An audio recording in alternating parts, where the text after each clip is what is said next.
Hello, everybody, and welcome to another awesome stream. Hopefully, it's just started. Um, I went for a slightly different angle here. There's a nice lighting over there. I'm dressed in a shirt, and the whole idea of it's that it's Friday, and we're gonna try to be a bit more chill. We're gonna order some food. We're gonna have some nice conversations, and my awesome, wonderful guest is here. Wait, on this side is my own awesome, wonderful guest is here, Dinesh. Oh, I assume you know him. Yeah, yeah. Let's do high five. there we go. Yeah, I can feel I you. high. Yeah, it worked. That worked. High five. Yeah, so we're gonna be ordering some food. We're gonna be having some conversations. You know, it's I know when I hit 1,000 subscribers, I did that live outreach, which was very nice, but I didn't really get to do the food thing, which I wanted to do with you. We didn't really get to subscribe and everything. To subscribe, I'm sorry, to to just celebrate the 1,000 members and the fact that I don't know, it's an awesome achievement. But I mean, before that, Mike, awesome, Mike. Thank you for being for just joining the members, and that's also Oh, hell yeah. yeah, that's also a good intro into what I wanted to say to everybody. I have started memberships. They are pretty. I'm planning to post a lot of member videos where I discuss more about um, how I post my videos, insights into maybe how I make. I noticed some people ask me how I made the signs, how I make the signs, how I make the videos, all of this stuff to help other activists also. So it's mostly content that is suitable for vegans and vegan people, so that we somehow sift that we don't get non-vegans insights that I figured it's a way to get more vegans, more information that is only suitable for vegans. And by the way, I'm sorry if I'm facing not towards the camera. It's because I guess it was slightly intentional, but I might try to move midway because I feel like I look a bit weird looking right now, and I look from an angle. So yeah, it's more things to come. But I'm sorry, Danish. I've been talking this whole time, and you've No, been it's cool. here, and It's your stream. yeah. I guess everybody knows Dinesh. Dinesh has been an awesome YouTuber. He's been to Oaxaca recently. He has an awesome video where he showcased a lot of the awesome food, and I thought it was a great video. Good edit, good music, and the food was.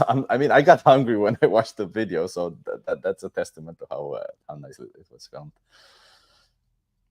So, welcome, Dinesh.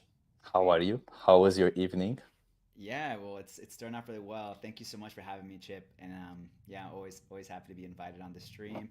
And yeah, everybody, let's give a huge congratulations to Chip for hitting 1K. I mean, maybe you already did it. I don't know. Maybe I'm late, so maybe it's just me. But like, yeah, let's go 1K. That's amazing, man. But seriously, that's a huge milestone and very well deserved. Honestly, man. I moved. I'm. By the way, everybody, thank you. Um, I am now in the middle of my living room, which is a bit weird of a setup. I don't know how you are, Danish. I'm in the middle of my living room. I have a table that I usually use for outreach that is set up in the middle of my living room, and which is just a regular chair. And yeah, we're planning on having some lunch. So I thought maybe lunch, dinner. So I thought we would change things up a bit. Let's go, Mike the Corn King. Definitely Dude, a Mike, I great a I gotta get my great guitar now. contribution. A I very have well to get timed contribution. incredible. Um, oh, so okay, cool. Thanks. Thanks. At least somebody's being honest. How about now? I just pulled my microphone closer to me. Thank you on a not tuned guitar. It's very not tuned. Thank you either way. Dude, I got my guitar next to me too. We could do a jam session. Oh, I I'm not sure I'm as good as you are though. So Yeah, I don't. I feel like it's not a high hurdle though, to be honest. uh, um, yeah. Thank you so much for yeah, it's what? 1K. People can It's barely hear me. Damn. Let me here. Let me. Uh. yeah. Let me see. Hold up. I hear you very well, by the way. And by the way, this is see, my audio is significantly louder. Maybe I can find a Hello. way to turn my audio lower. Let me see. All right. What about now? Oop.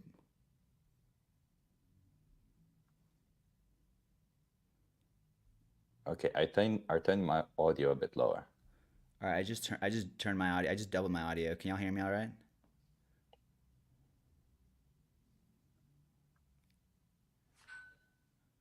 I don't know. Maybe I'll they be can't hear right me. back. Maybe you should ask them because they clearly can't hear me. Dinesh, Okay. you're in charge. Give me 1 second. All right. Cool. All right. What's up, y'all? But yeah. So Chip hit 1K. So that's really awesome. I'm like that. Yeah. I mean, it's I remember it was really, really hard for me to hit 1K, and I know like a lot of people use it as a milestone. And yeah, I'm really, really happy to see Chip hit the 1K mark. But coincidentally, woo, and I'm happy it happened right now. Coincidentally, what happened is the cards that I'm going to hand out to people came just now. So I think I set a status for everybody to see that I'm trying to change the cards because normally I was just giving up with the free cards, but I said I should order some new ones that get people to thinking more about the animals. And oh, I'm sorry about this noise, by the way. Yeah, let's see them. That's why. To get people to think more about the animals and to also find the YouTube channel, because I think like it would be useful for some of these people that I talked to if they find the YouTube channel that they can comment in the comments, see what other people comment, and maybe maintain the conversations with them, and I don't know, get more people on board to being vegan. That is the ultimate goal. By the way, this is the Yeah. Do you give them your Instagram? I mean, I imagine you do. I normally give them just a card. And I didn't give them anything so far about Ah, myself. Like usually they ask me, but I didn't never give it to them. Yeah, give it to okay. them. But okay. Oh, these are nice. Okay. So this is the front. Oh, nice. Let me see. Well, not the front, but let me see if I can focus. Yeah. It says stay informed, be responsible, and there's a 3 movies that with a free challenge 22, don't watch.org, and that's /vegan power lab. And on the other side, there's all sorts of images like your perception is the only real difference. Your perception Oh, is the only nice. real difference. Yeah. Nice. So I'll be heading these out to people. Oh. And hopefully people will get to thinking. The whole point why I made these images is so that if people find them in their I don't know, they put them in their bag or something. Yeah. I really want them to not just like leave them in their bag, but rather like, oh, I'm gonna pick this one up and read it. And it's hard to explain how nice they actually are, but they're very good quality. And They look this good. things, yeah, and this thing like this kind of looks like a meme with the font. I use the font specifically for a meme, and it kind of, I don't know. It's very inviting. It's very interesting because it's very inviting to like, oh, what is this? Let me look, and then you go, stay informed, be responsible, and if you scan this QR code, it takes you to the 3 movies, and you can get all the information. And of course, social media. I just said like all of them, they're the same. So yeah, Do you get stats on how often the QR code is scanned? I do actually. Okay, Yes. cool. Nice. Yeah, that'd be really interesting to see. Oh, Cool.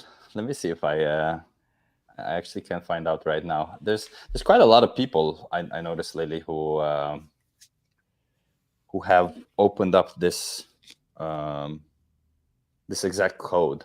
But then again, I also use this code for YouTube and for sometimes when I speak to people on the street. So when I do We the Free activism and stuff like that.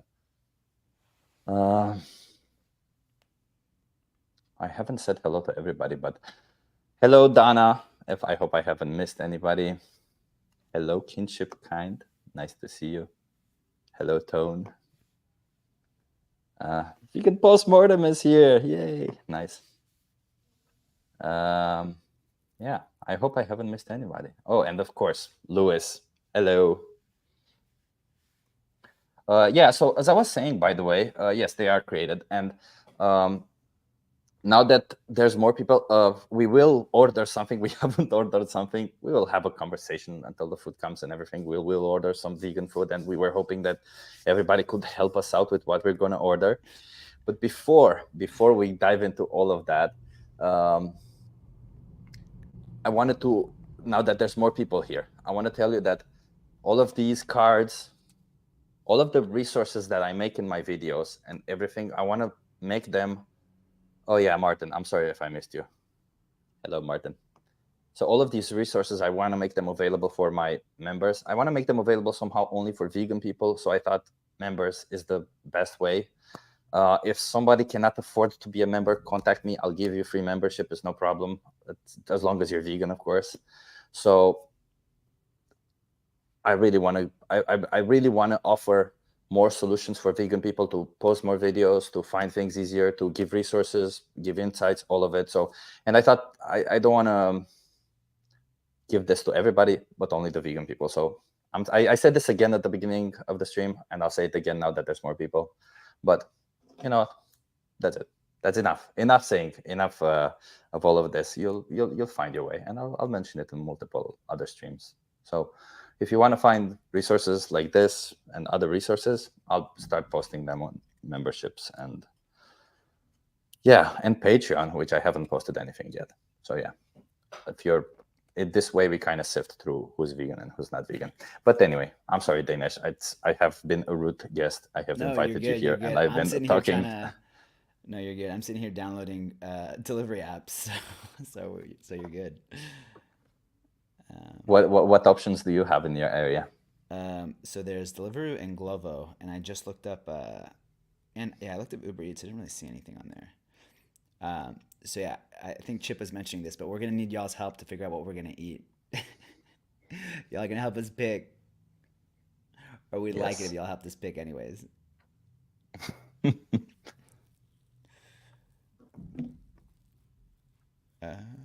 Also, how about badges like Be Vegan, for example? That's yeah, a I mean, badge. Yeah, that's a good badge. Do you mean like badges like physical badges, or do you mean badges like Like on YouTube? To be attached to the username? Yeah, there are some badges that are attached to YouTube, but I'm not sure if they're about veganism necessarily. Yeah. But you can customize them though. Choose Indian food, my favorite. Yeah, I think I might get Indian food. I love Indian food. I'm so hungry, honestly. I'm really hungry. Accept all privacy preferences, of course.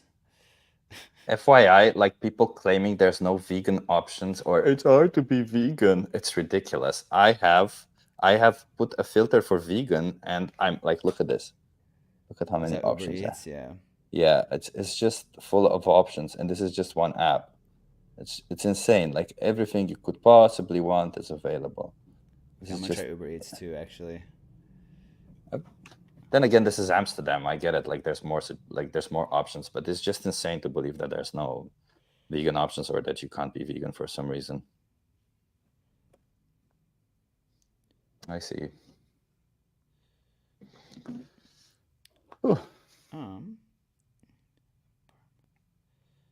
So I did my small announcement to everybody. Today I worked on a little video, introduction video for people who are going to be members. And I was like, how can I make this a little bit more different, a little bit more entertaining? And I don't know, I just spiced it up a bit. I spliced it up a bit there. So, but you can only see it if you're a member, so yeah. FYI, by the way, don't feel pressured. in any way. Like, be a member if you want to be a member, and if not, it's fine. It's all good. I will keep posting the videos. I will keep fighting for animals. None of that is dependent on the membership. The membership is just this one thing that I want people to, it's you're offering me support basically to do what I do. Yeah, y'all sign up for that membership though. He's not pressuring you, but I am. Sign up for his membership. Yeah. Otherwise, Dinesh will come to your house.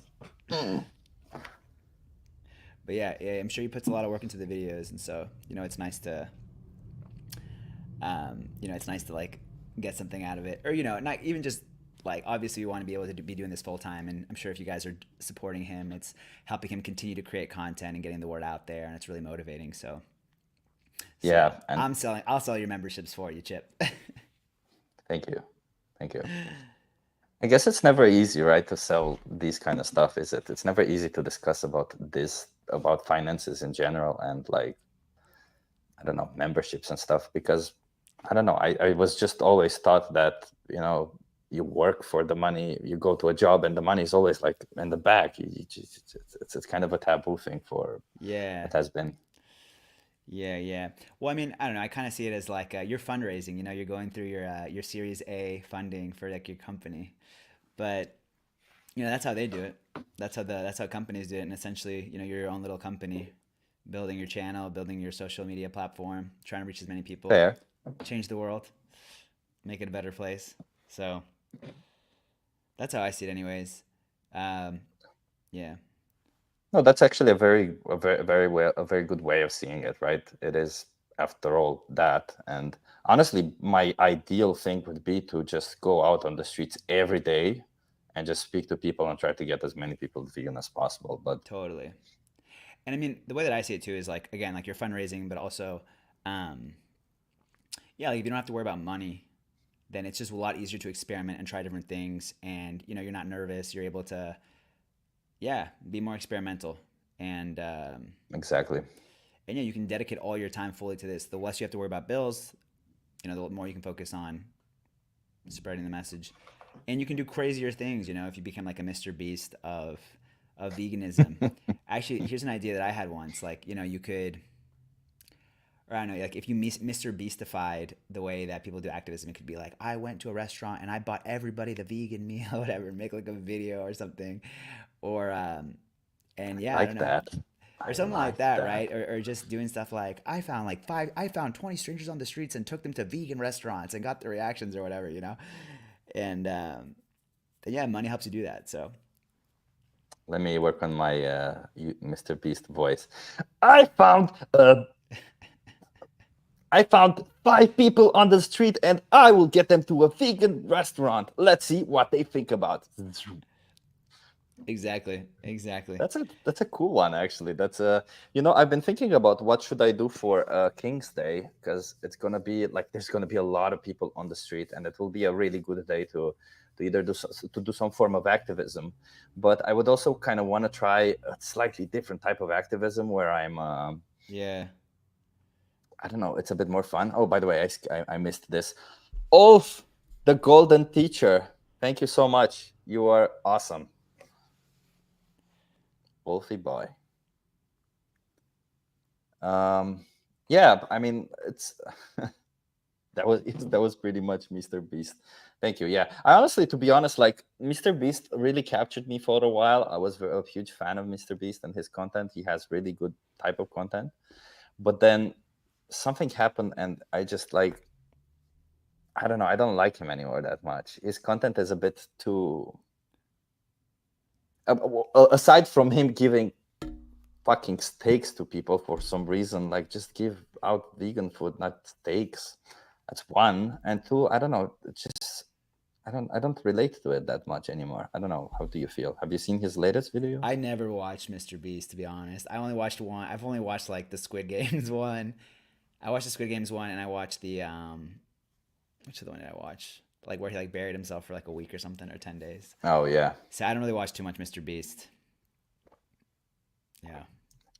It's fair enough. It's not for everybody, I guess. It's not for me anymore. So I tend to think that all of these people, these influencers, they freaking things. I tend to think that all of these influencers, they usually just like they go with the younger audience, and then they always just try to keep young. So Yeah. it's not, especially like Mr. Beast and I think Ryan Trahan, yeah, Yeah, yeah, something. I think so. I don't know. I don't watch them either. I don't really Yes, watch that so many of those guys. I think a lot of their content is usually tailored to more towards young people. So that Yeah, means that every time, basically every 5 years, I'm assuming that the content changes ever so slightly.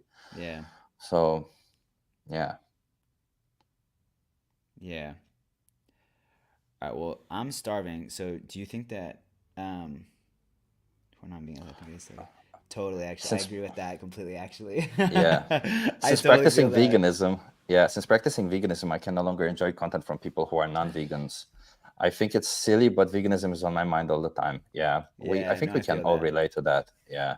Yeah, It's yeah, yeah. also one of the reasons why I wanted to do this live stream where we're a bit more chill and we can talk. Maybe we'll talk a bit about veganism, of course, but I think the whole idea was to get a safe space for us where we just chat and have some fun. And hey, if non-vegans appear and they want to sit by, let them sit by. If they're being rude, then there's enough moderators and stuff that they can just get kicked out, or you know. You have moderators? What? Well, yeah, I mean, some of the people who are like who always come on the channel, I gave them a wrench, a wrenchy moderator. Oh, no, I It's don't, dude. I don't know anything. I barely. This is only like my like third or fourth live stream ever. Oh, okay, the wrench oh, is okay, moderator. Can they kick me out? yeah. Now I'm nervous. Now I have to behave. I don't think you can kick that out, but you should be nervous, right? Yeah, Right, everybody? I am nervous. I'm Votes. shaking. But Um, dude, I'm hungry. Like we should order, I yeah, think. I'm let's order. starving. Yeah, so are we going with Indian? So Yes, I let's don't know. What go. are you?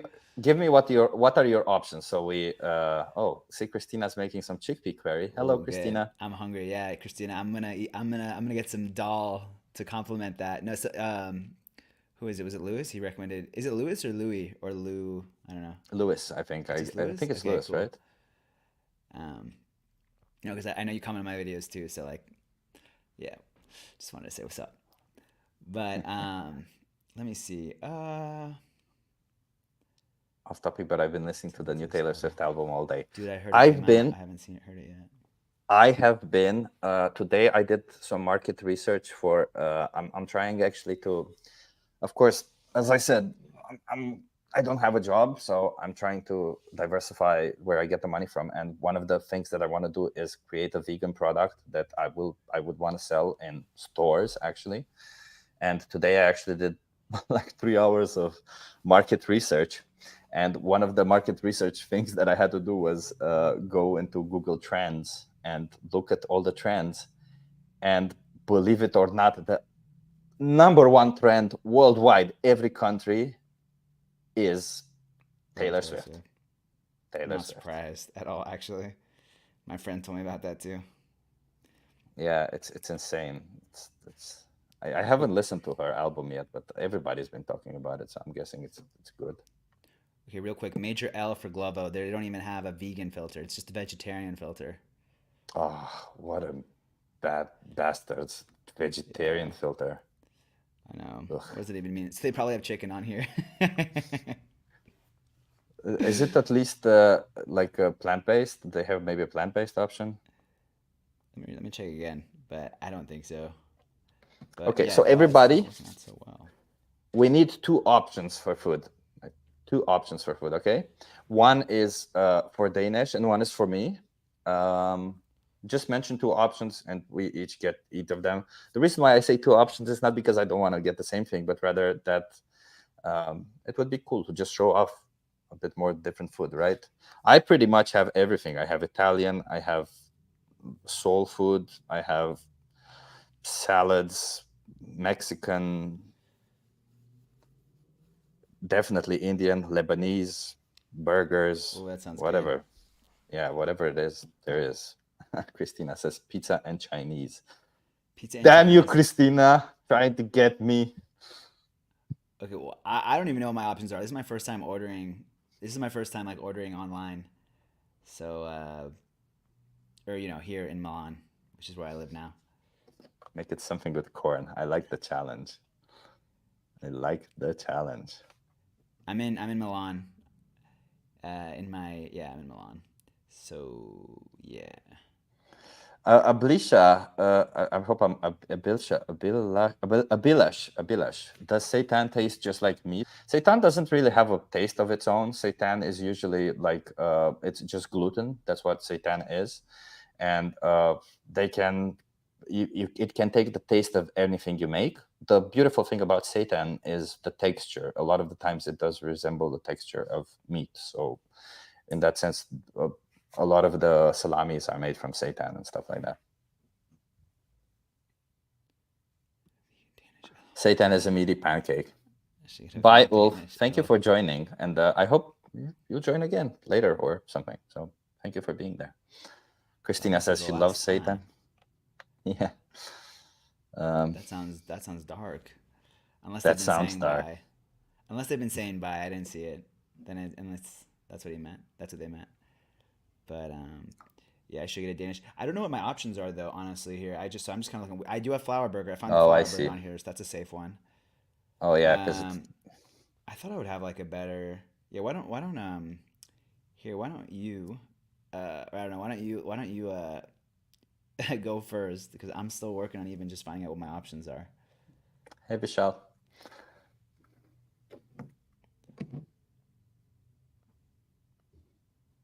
Vishal is another channel supporter. He's been on Patreon for a while. He's one of my good friends. Yeah, if anybody's asking, he's not vegan, so give him hell. No, don't give him hell. He's willing to listen. So if you All want to give right, him a nice lesson and teach him about it, let's bring he him won't in. listen to me because we're friends, but maybe he'll listen to you. Sit him down with me for an hour. No, I'm just kidding. Yes, that's the goal. I honestly also don't know. Like if you were to ask me, I would just order like some salads because I usually if I order something, I usually order salads and stuff. But I'm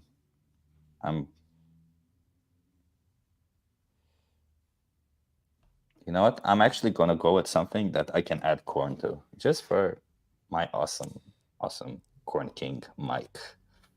So okay.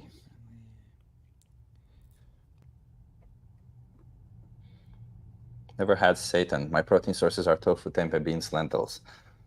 Those are all great protein options, honestly. Tofu is a pretty good protein. Tempeh is also good. Tempeh is also very healthy for your gut. Beans, well, obviously very good, and lentils is the same.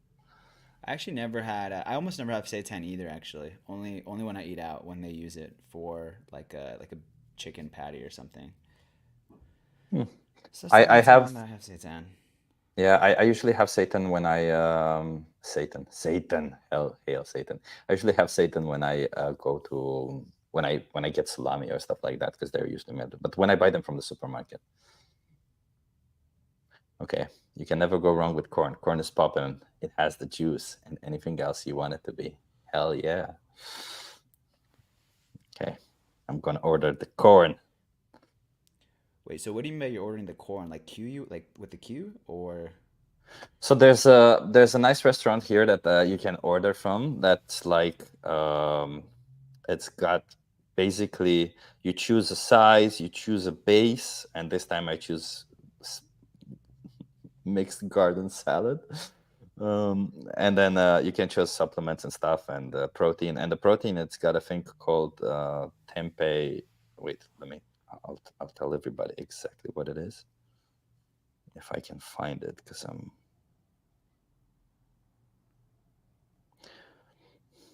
peanut butter marinated tempeh. That sounds pretty good. Yeah. All right, I think I'm gonna get the purple cheesy combo from Flower Burger, y'all. How does that sound? It's I'm getting €4 off, y'all. Oops, where is it? Can you see that? No. Oh, so you're ordering a burger? Yeah, I'm going for Damn it. it! I'll also order a burger. Let's go. Let's go. Some burger. Vegan burger brothers. Wait, say. Oh wait, should we get something different? I can, cause you're right. You're getting a burger. I can order. I'll order Indian. That's what I'll do. So you order Indian and I'll order a burger. Yeah. I realized I was I didn't because I didn't realize you were getting a burger. I don't know. You were saying a lot of stuff, and I was like, just assumed it was something else. I don't know. And you're Okay, I'll hungry. get Indian. I'll get Indian. Indian's reliably vegan, so that'll be easy. Oh, now I want Indian. You see, this is what happens when it's about ordering food. It's so much If easier you when want, you we can just have swap. things. We can swap. I'm happy with Okay, flour burger too. okay. I'll get the Indian then. No, wait, no. I don't know. Let's do. How should we do it? Should we play rock paper scissors for it, and Yeah, then we can do it. the Rock paper winner? scissors. Okay, All how right. like Okay. then we go 3, 2, 1, go, right? Yeah. Three, two, three. Wait. Okay, on go or on one? On go. Okay. Three. Oh, So okay. I'm sorry. nervous. I gotta think of my strategy. Okay, I'm ready. Okay. Three. Three, Okay, let's go. two. Okay, Two, three. Okay, one. three. Oh my god, damn. Oh, Okay, I don't know how we're gonna pull this off. Okay, I'll wait for you. I'll wait for you. I'm gonna go with you. I'm just okay, gonna say let's what. start with three again. Okay, so 3, 2, 1, go.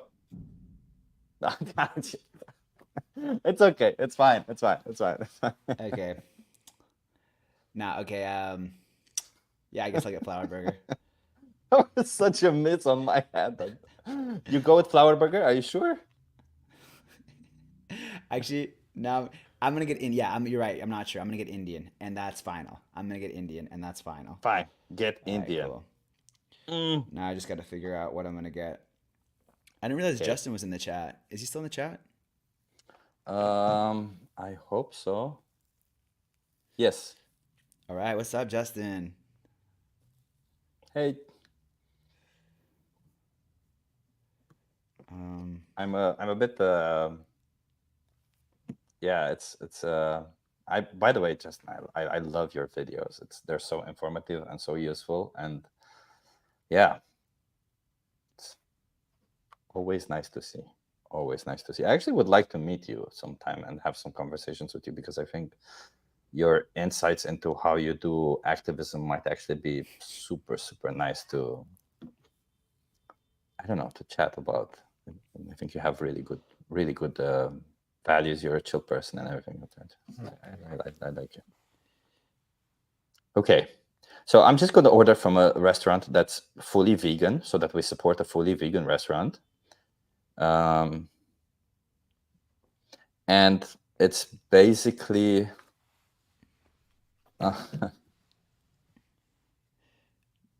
Nice.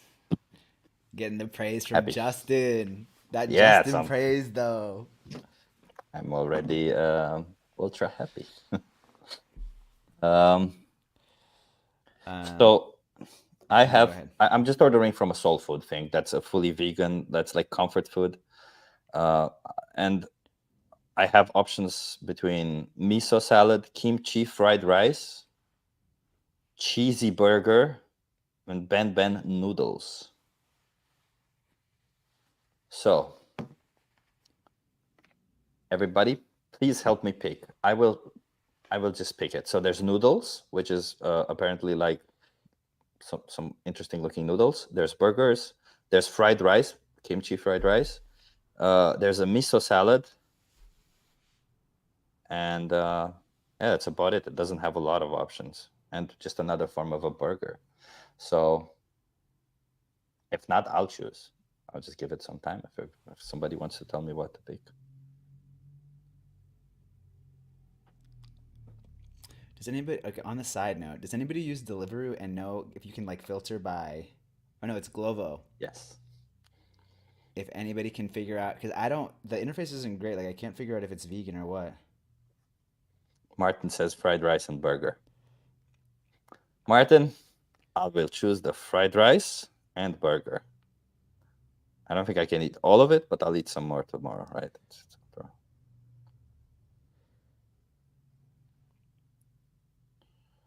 Rice. Oh, damn, this burger looks amazing.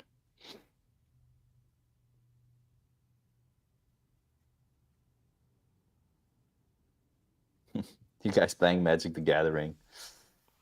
We're not, but that's not a bad idea, is it? Huh? Chip, what place is this? in Amsterdam. You mean the one that I'm ordering from? It's Soil, the one that you mentioned. You got it just right. Oh, it's a mukbang. It's a mukbang. Yes, it's a mukbang. Exactly. What's a mukbang? It's when you eat live on camera Oh, it's with when you eat people. live on camera. Yeah. Okay, yeah, it's I a always think vegan of Cheap mukbang. Lazy Vegan actually when because I feel like she does a lot of mukbangs or she did. Okay. All right, so Glovo gets an F for being clear of what's vegan and what's not vegan because I like have no idea. So I'm gonna go back to Deliveroo. Vegan is mukbang or mukbang. I've been saying mukbang, so I don't know. Hey, Okay, I ordered it. all right, I'm not doing a great job, but vegan eatery, Bon Appetit. Hello, Daniel Barber. Hello. Man, Mike, you got the wrench and um, the membership thing. Nice. Ooh. Mike is really is the king of everything, huh?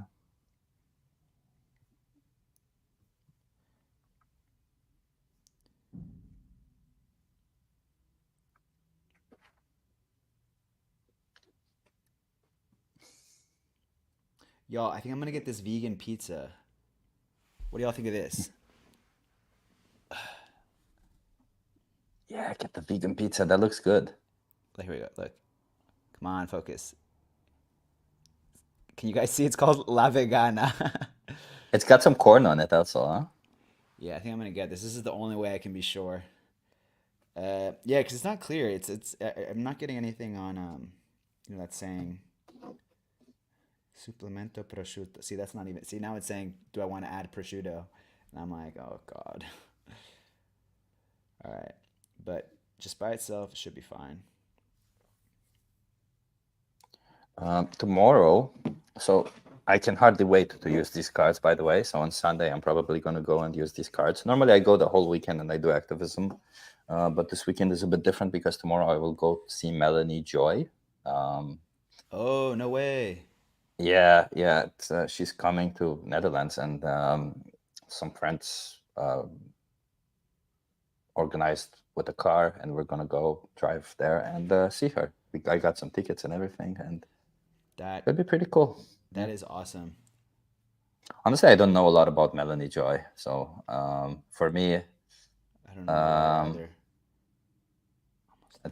I'm expecting a bit of a surprise on my end to see what she's gonna say. So apparently she's a vegan activist and stuff, so that's pretty cool. Christina says I'm also seeing her. Oh, Christina, maybe we'll see each other tomorrow. That's cool. Shit. Um. Just seen another slaughterhouse has closed after Joy protested outside of Wolverhampton, UK. Wow, that is Nice. amazing. That is really Nice. nice. Yeah. You know, Joe is doing such a great job with everything he does. Yeah, he really Um, is. yeah, I'm learning more and more to I don't know, like I mean, honestly, he's the reason why I'm vegan also, but I'm very much like as everybody has seen, I'm a very respectful person and very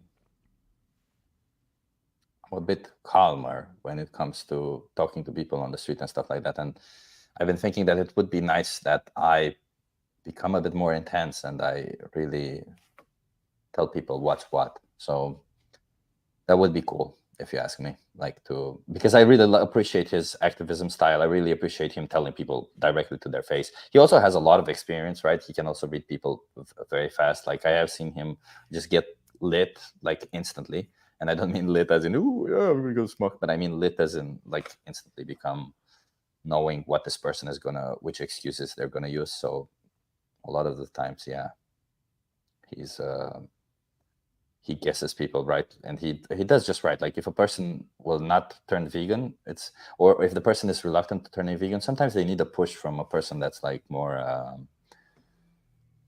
I don't know, more direct or something. I don't, it's hard to explain. I can't find the right word.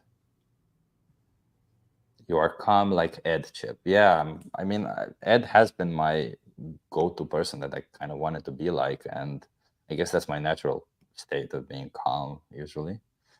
But it's good to also, I want to learn to also be more direct towards people. Not direct. Okay, I can't find the word. More.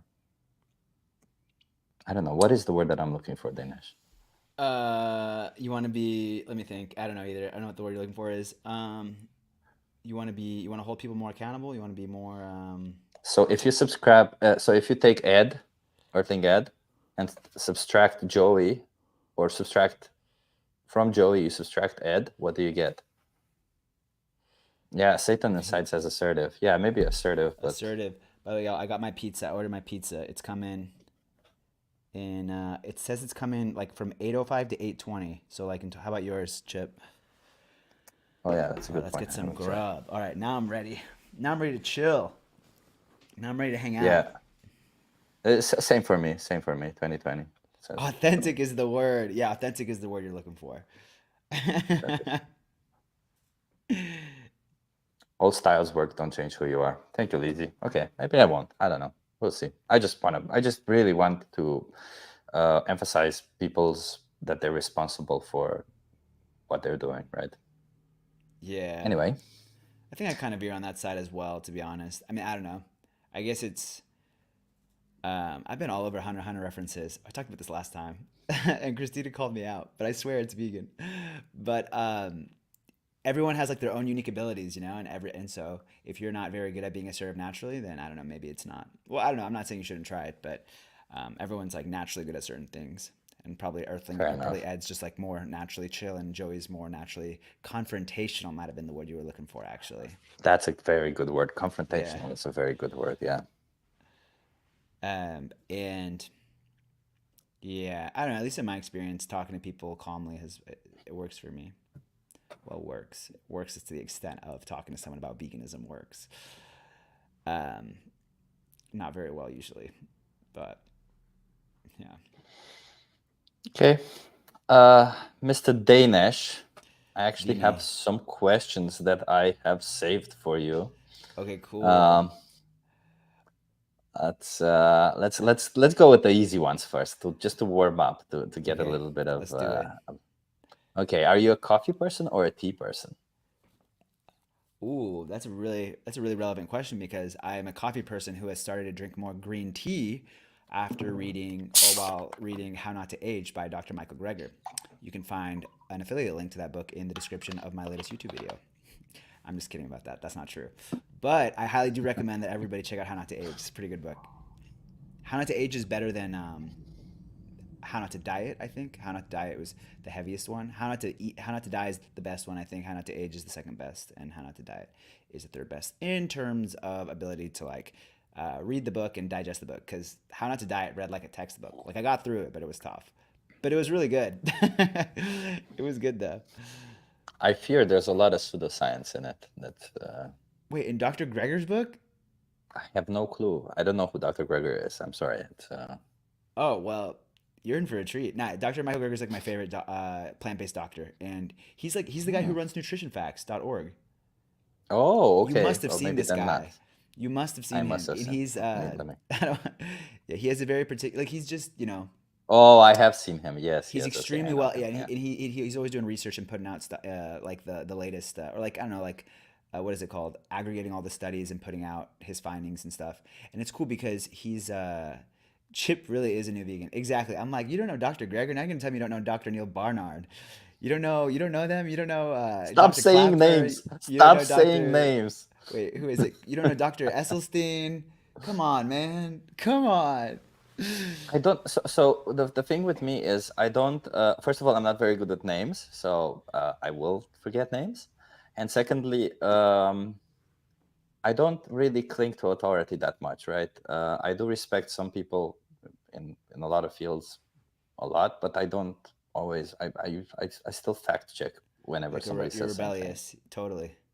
No, but yeah, I agree. Well, the reason why I like them so much is because they're qualified health professionals, and so when they interpret a study, I feel a lot more comfortable with their interpretation versus some guy on TikTok. You know what I mean?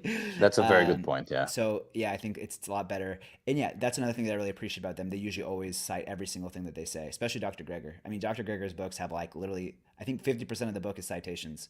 So that's what I really like about it. So you can always check it yourself. But It's a yeah, good what I one. really like about it is, at least for me, and if some of y'all watch my videos, I'll usually almost never make a claim unless it's like a doctor has made the claim before citing a study so that I can post the study and I feel like comfortable making the claim, because I don't know, I'm not a professional. Like, I'm not a health professional. Like, I don't know how to read studies. Like, I can read the whole thing, but I don't know. Like, there's things I just don't know. There's things I don't know how to. I don't know. Yeah, I guess I'm just not a professional when it comes to looking at that stuff. So that's why I mean, yeah. I totally get that. I'm sorry for interrupting you. I No, totally you're get good. that. It's not like I mean, there's a lot of terms there, and sometimes you read a study and you're like, oh, okay. I tried reading some of the studies that were I want to say confounded, but like studies that were seen as incredibly good studies, and a lot of times then they come up. I start reading from it, and then I get to some words, and I'm like, oh, I don't know what this means. Then I start googling that word, Yeah, and then I just go the deep rabbit and hole. deep, and Yeah. well, I'm trying not to use rabbit hole so that we use a bit more vegan expressions, but like, Oh, is that not vegan? I mean, wouldn't that be? I don't know. I feel like yeah, I actually don't that's what know, I was like, thinking about. Because if you said I'm like a fish in the water, I feel like that's fine. You're just saying, yeah, I'm like a fish in their natural habitat. So that's honestly, why, yeah, I don't know. Now, if you're saying like, kill, like, yeah, it's like killing rabbits. It's like, okay, yeah, that's like, maybe you shouldn't say that.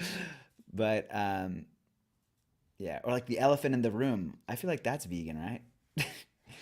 yeah, it depends, right? Because I mean, being vegan also means that's just not using animals. So if in any of these situations it kind of implies that we would be using them, then I mean, elephant in the room. Why would an elephant be in a room? That just Yeah. implies that the elephant might be in that room Well, for a that's part reason, of I the guess. expression. You're like, what the hell is that elephant doing here? Like, it's the elephant in the room.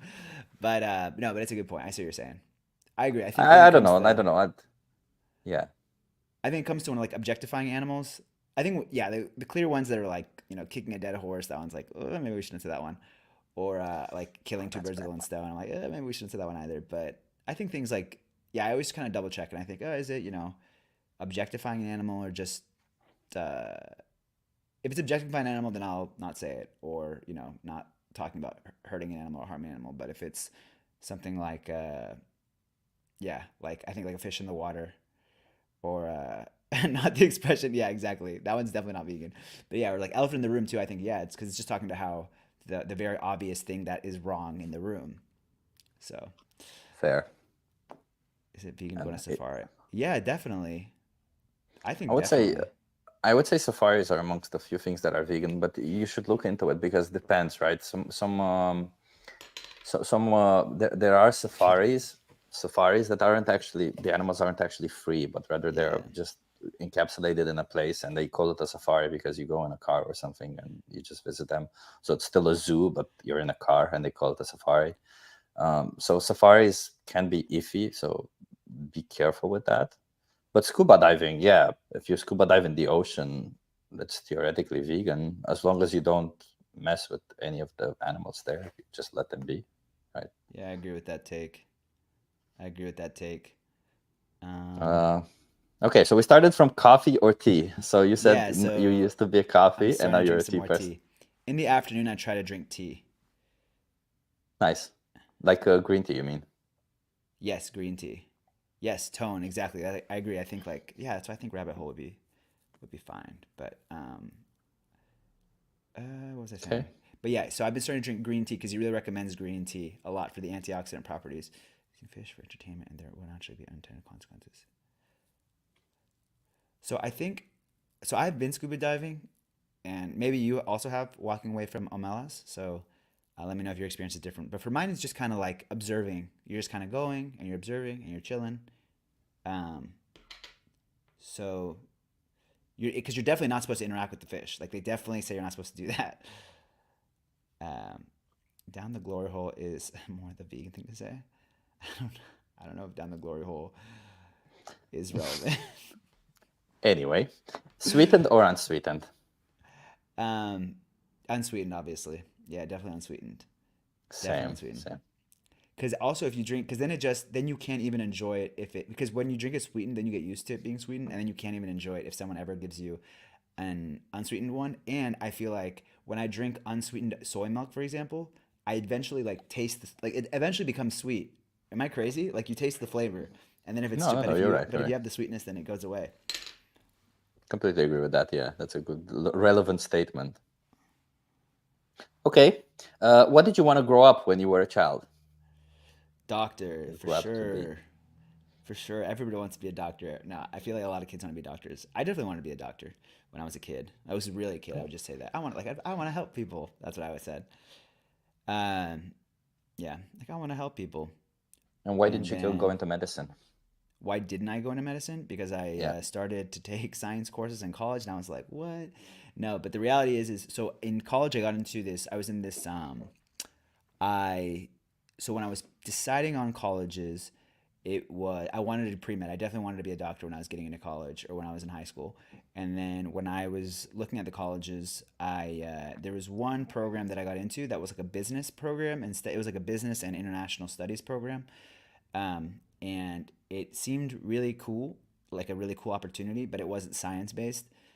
And there was another school that I got into that was a lot more science based, and so I was kind of deciding between the two, and then I sort of decided. I actually like I haven't thought about this in a while, but I remember this was like a big thing that I was thinking about, and what I ultimately decided was, with a business degree, I could basically do whatever I wanted to, and with a even with like a science degree, I mean, I don't know. I guess it just felt like the business degree from the business school or program wasn't as limiting, and I could always do like a post back, which is like a 2 year program where you do all the pre med requirements, and I just thought that the program was a really unique opportunity too. In the program, that was why I went to Jordan to study Arabic. That's how I learned Arabic because the program offered to give you a lot of opportunities to learn a new foreign language, and the one that I chose is Arabic. I'm not Arab, y'all. I get asked all the time. I think I've already talked about this on stream, but like my cousins never get asked because my cousins kind of look like me. Like we have the same, up here going on, and I'm the only one who gets asked if I'm Arab. I went to like smoke shisha, or I would go to smoke shisha, and they would just talk to me in Arabic, and I'd be like, okay, I can reply, but like you got lucky because like I'm not Arab, I'm Mexican, Mexican Hungarian, but anyways, so yeah, that's the answer. That's why I kind of and then I started doing and then in the business program, I was like, oh, I'll do pre med courses while I'm doing it. But then I did pre med courses while I was doing the business degree, and it was just like a I don't know, it was just like a lot, and I wasn't really feeling it. And I was like, you know what? If I really want to do the medical school thing, I can try that after I graduate. Like I can do the post back maybe. So that's how I kind of thought of it. Yeah. Okay, What about? interesting. Can Yeah. I ask you the questions back? Is this like a back and forth kind of thing? Oh, yeah, we could do that. Yeah. Yeah. What did you want to be? I mean, astronaut was mine. Oh, really? Okay. Yeah, but I'm guessing it's just nearly impossible for a person from Romania to become an astronaut.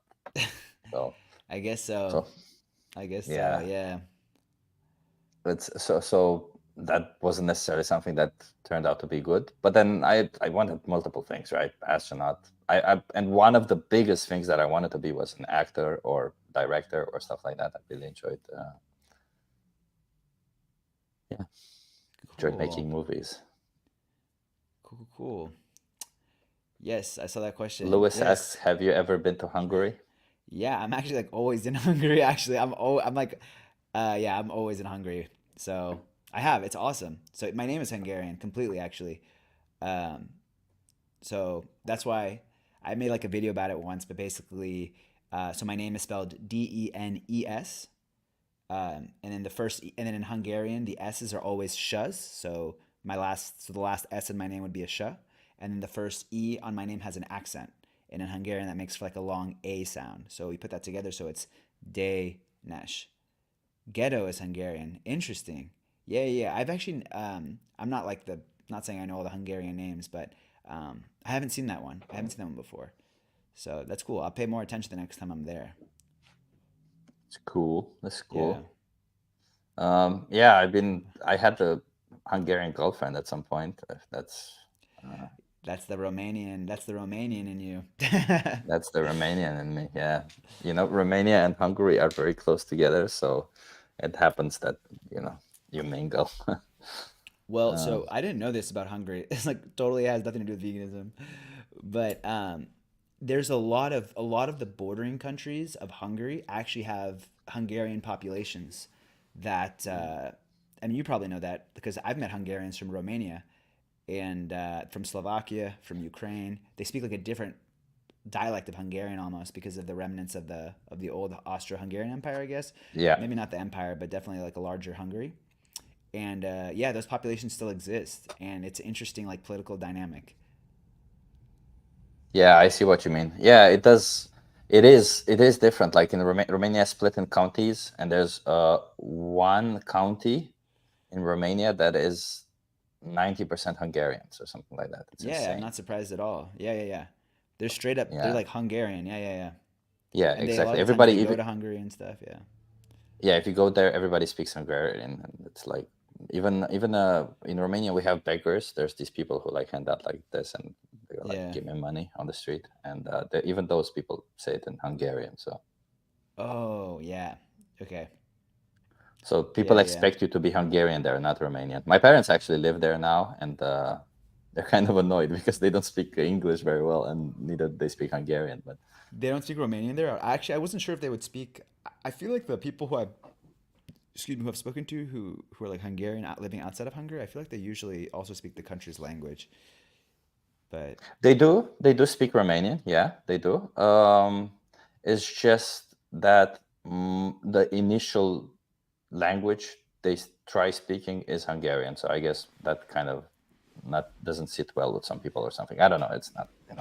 yeah. Um, Sorry, give me but 1 second. I realized I forgot to plug in my computer.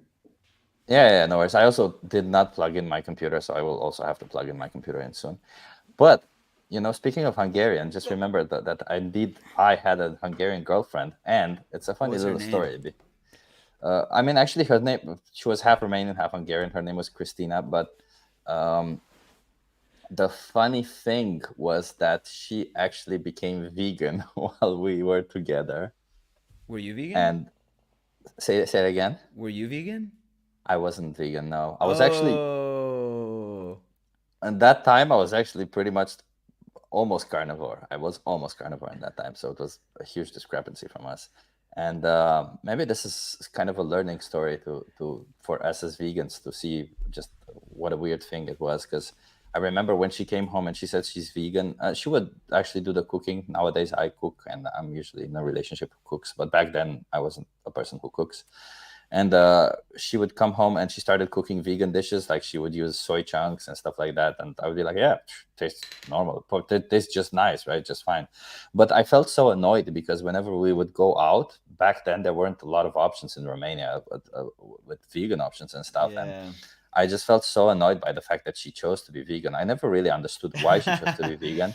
And she Yeah. never really explained it properly, like, oh, this is what's happening. And I remember her saying something about the animals, but nothing specific. Be like, oh, you should be vegan. So I'm like, nowadays I'm thinking, what was I thinking? Like, why I was so Yeah. dumb back then? Yeah. Nah, well, I mean, I don't know. I always try to put myself in the position of vegans from like, I don't know, a while ago. I don't know how long ago this was, but yeah, I don't know. I guess it could just be so uncomfortable to talk about it too with other people. If like, It is. I feel like now it's obviously a little bit more mainstream, even though it's not that mainstream, but it's a little bit more. But like back then, I mean, I probably would have been like, you were saying you were weirded out. I would have been weirded out too. Probably been like, what the hell? Like, what? Why are you talking about this? It's natural, dude.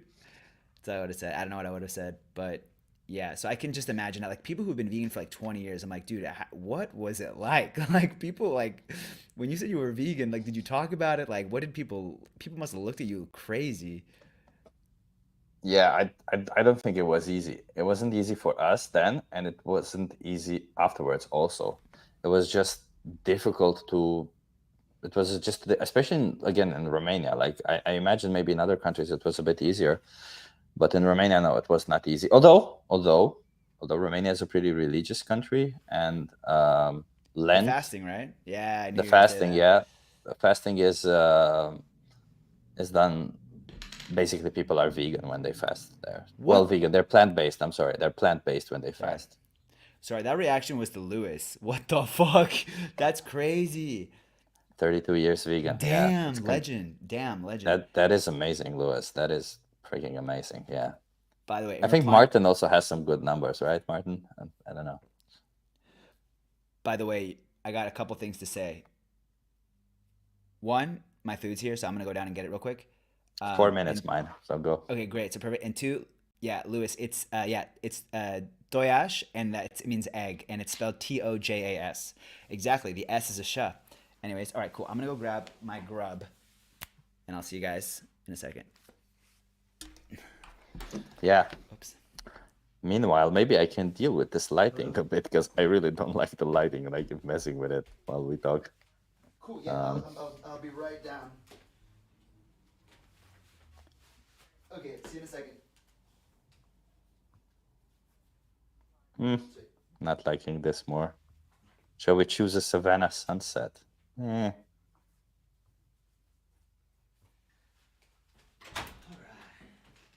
Oh, this is cooler, yeah. Is it better? Is the lighting better now? I try to keep the lighting a bit softer because of the whole thing, but I guess it's nice to also have it. Maybe spring blossom. Yeah, this is soft and it looks good, I feel.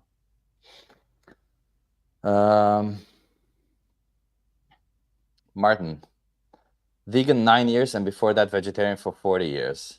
Oh my God. Wow, that's impressive. And I'm assuming you were vegetarian, you became vegan once you found out that vegetarian is not enough, like, because I was the same, right? You never really know about that. I'm really late to the party, 15 months vegan. Yeah, Lizzie, I get you. Don't worry, it doesn't matter. It doesn't matter how long have you been vegan for, honestly. All that matters is that you stay consistent, you stay vegan, and you fight for the animals. I believe, like we all do, that animals deserve to have rights, and they don't deserve to be used, abused, or exploited. So yeah, it's as simple as that. Hello, Corvid. Welcome. Yeah, so this stream is a bit experimental, right? Normally I plan my streams a bit better. I have a bit of a different structure to it. It's not as improvisational. The lighting is usually set from the start. I'm not in my living room usually also. And but yeah, we're trying things out. Why not? And we're trying to have a chiller times. So yeah. Good work. 42 years vegan me. What a great education it's been. Wow, 42 years. Oh my God. That's impressive. I was unaware veggie. Yeah, an unaware veggie. Yeah, exactly. We were all unaware vegetarians at some point. It's insane. That's why I think I posted just now a short about the dairy industry, and I think I'll keep posting about the dairy industry because honestly, on the streets, as I talk to people, more and more people are so unaware about what's happening in the dairy industry that they're like, yeah, a lot of people are considering being vegetarian, and a lot of people here are vegetarian actually because they care about the animals. But oh, my food is also here, I think. Oh, it's 1 minute away. I'm sorry.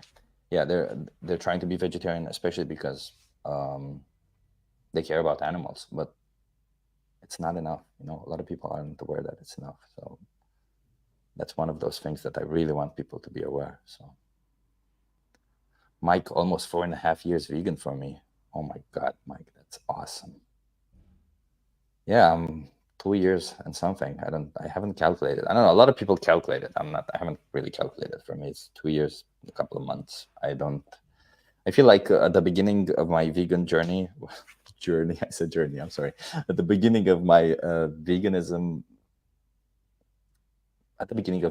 when I started being vegan, I wasn't really that serious. Well, not that serious because I didn't buy any animal products or anything, but I didn't really understand veganism fully. I just really knew that I didn't want to participate in everything that's happening to the animals, and especially the dairy industry and all that. I'm back. Oh, there's My Dana. She's pizza. back. Can't hear y'all yet though. Maybe y'all can hear me. Almost 4.5 years vegan for me. Savage. Me too. Actually. January 2020 crew. Am I right? Yeah, you missed it. There's somebody who's 42 years vegan. What? Yes. All right, y'all. I know. I got the knife already cut it for. I already cut it. Got my little plate. All right, it's nice and hot. The pizza, hot and fresh. Little Caesars has nothing against this Ghostbusters ass pizza. All right, y'all. Let's check it out. Are y'all ready? This is the big reveal. I'll be back in a second. What? You're not even gonna see it. He doesn't even care. All right. All right. Maybe I should show him later. Can y'all see it? Does it even look good? All right. So it's got some like vegan mozzarella, some potatoes, some I don't know if that's like tomatoes or what or some kind of soy meat or something. But yeah. And remember, y'all, I'm in Milan, so this is like the pizza. This is the pizza that you want to be eating. This is the pizza that Pizza Hut tries to make. So, something to keep in mind. Olives. Ooh, I don't know. No olives. Is your food, Chip? Did you get a chance to see the pizza? No, I'm sorry that I had to leave. It's not that I don't care. It's that the people here don't wait if the thing comes. I'm just kidding. It's all good. But this is my pizza. Oh, that It's got looks like amazing, vegan man. mozzarella, potatoes. Mm. Yeah, this is Little Caesars exactly. It's just like Little Caesars. All right, what did you get? It's perfect that we got it at the same time, so we can say provecho and everything. Yeah. So. By the way, y'all, I'm learning Italian. I didn't speak any Italian. Now I can I'm decent. I can say I like the fluffy. Oh, it's so fluffy. I don't know if you're talking about this pizza, but yeah, it looked fluffy. I already cut into it. But so I'm talking to people and they're like, "How do you speak Italian so well?" And the secret is I actually just speak in Spanish and throw in Italian words, and it works. No, it doesn't work all the time, but yeah, I've been really enjoying learning Italian. Maybe I'll do an outreach video in Italian. We'll see if I get that good. That's Oh gonna be the wow, true test. that's quite a test. I think How's I the? could do it though. I was doing it a little bit yesterday. I was trying to talk to someone about. I was like, I animali perché. So I was doing some of that. Okay, so this is it's the that kimchi looks rice. good. It's kind of nice. If Yeah. it focused, it'd look even better probably. Is it focused? Yeah, it's focused now. Oh fuck, this looks so good. It's pretty nice. Yeah. And let's see the burger. I've been craving a burger for a while now, so that's actually been a good idea too.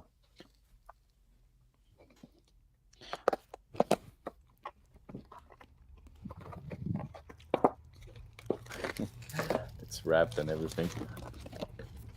Oh, the burger looks really nice. It's looks like a looks like a normal burger. Oh, really? My camera died right when I was showing the burger. Oh, Your camera's dead? That can happen It's on dead. stream? It's sometimes it happens apparently. So what does that mean? I'm I carrying have the to show. change the battery. Yeah, it takes me a second to change the battery. It's no problem. All right, y'all. So, yeah, RIP Chip. So, obviously vegan camera. Yeah, no B12 or protein. So, yeah. It's actually not the battery that was lost. Apparently, it's the I've so this camera needs a USB-C to USB-C cable, and Now I'm scared. apparently this cable it's a cable from Apple. So Apple doesn't make good cables apparently. I'll be right back. Okay, cool. Oh, damn. I get the full screen. Okay, cool. I don't know. Should we watch like a Jubilee video? Should we react to something? No. What kind of not does anybody here watch non-vegan YouTube content? I'm genuinely curious. Like, what do y'all watch? Oh, that was quick. I was ready to entertain for like 20 minutes. No, All right, yeah, I was sweet. showing up the nice burger. Oh, that looks good. That It's does look it's really it's nice. decent. It's decent. Yo quiero. Voglio I'm questo. gonna get a knife to cut the burger because I usually like to have The cross section. the cross section. Yes. Is there anyone? Golden teachers. I don't know what have I been missing have I been missing an inside joke? I also don't know what the golden teacher is. I'm sorry. I'm like It's, afraid. I Is know that an Ulf inside joke always that I mentions. missed? Oh, You enjoy I it. butchered it. I totally butchered it. This knife is a piece of shit. Dude, how can you say that you're vegan?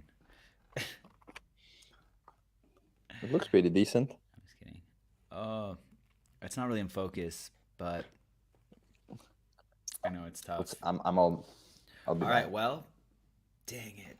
I'm so hungry. Y'all don't know how hard I've been looking at this pizza and not eating it. Like, I've been like, damn, I But really want to eat, eat it. No, eat, dude, man. I know it's the classic. You're like, oh, you offer, and then you have to say no and politely wait. No, but our food got here at the same time, so let's do this. Including AI stuff, police cam, food working, etc., etc. Chip never learns what it is. All right, provecho. How do you say it in buen appetito? How do you say it in whatever language that you want to teach us? Eet smakelijk. Dutch. It's makkelijk. Let's go, guys. Yeah. All right, y'all. Let's go. Let's get some pizza. All right. The mukbang begins. All right.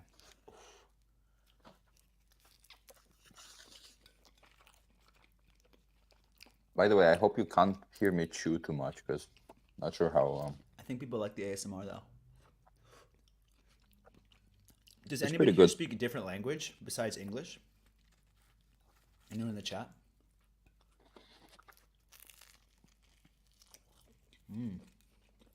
Happer det smaker. Smaksnego. Norse, Polish. Smaker nog god. Norsk and Polish. Oh wow, those are some fancy languages, huh? So, does anybody speak Carnist? Just kidding.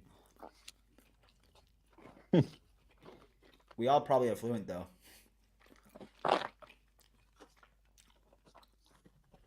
We are fluent in Carnist, yeah. Afrikaans. Are you nice. saying we're fluent in Carnist because we were all Carnists, or are we fluent in Carnist because we deal with Carnist often? I was saying the first one, but the second one too. So what is Norsk, by the way? I actually don't even know what Norsk is. Pardon my... Yeah, I'm not even going to lie. I don't even know what that is. I'm guessing Norsk is the language that they speak in Norway. So they don't call it Yeah, Norwegian? Norwegian. Yeah.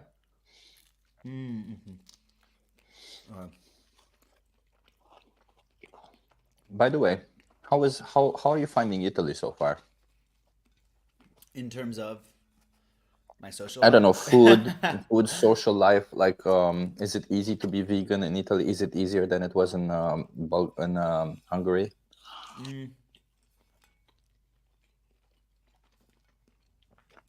To be honest, I always people always ask me like, is it easy to be vegan? I mean, I have never been to a place where I thought it was genuinely hard to be vegan.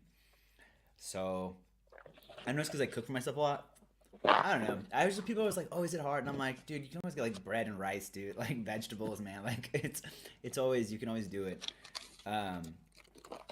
Versus, how many restaurant options there are. But here in Italy, it's actually, I want to make a video about this. I haven't even gone to that many vegan places because a lot of the basic Italian food is already vegan. Like I'm talking the dark chocolate gelato. Like there's dark chocolate gelato is usually vegan. The pizza marinara is vegan. So it's just You still have to be careful not to have cheese or some of those things in it, right? Yeah, but like pizza marinara, no cheese. Pasta arrabbiata, no cheese. It's just what else? The focaccia. obviously there's the cheese, but the focaccia by itself plain, no cheese, so good. So even just like the staples, I'm really having an amazing time with that. So Hmm. and it's like Eastern Europe, I mean Western European country, like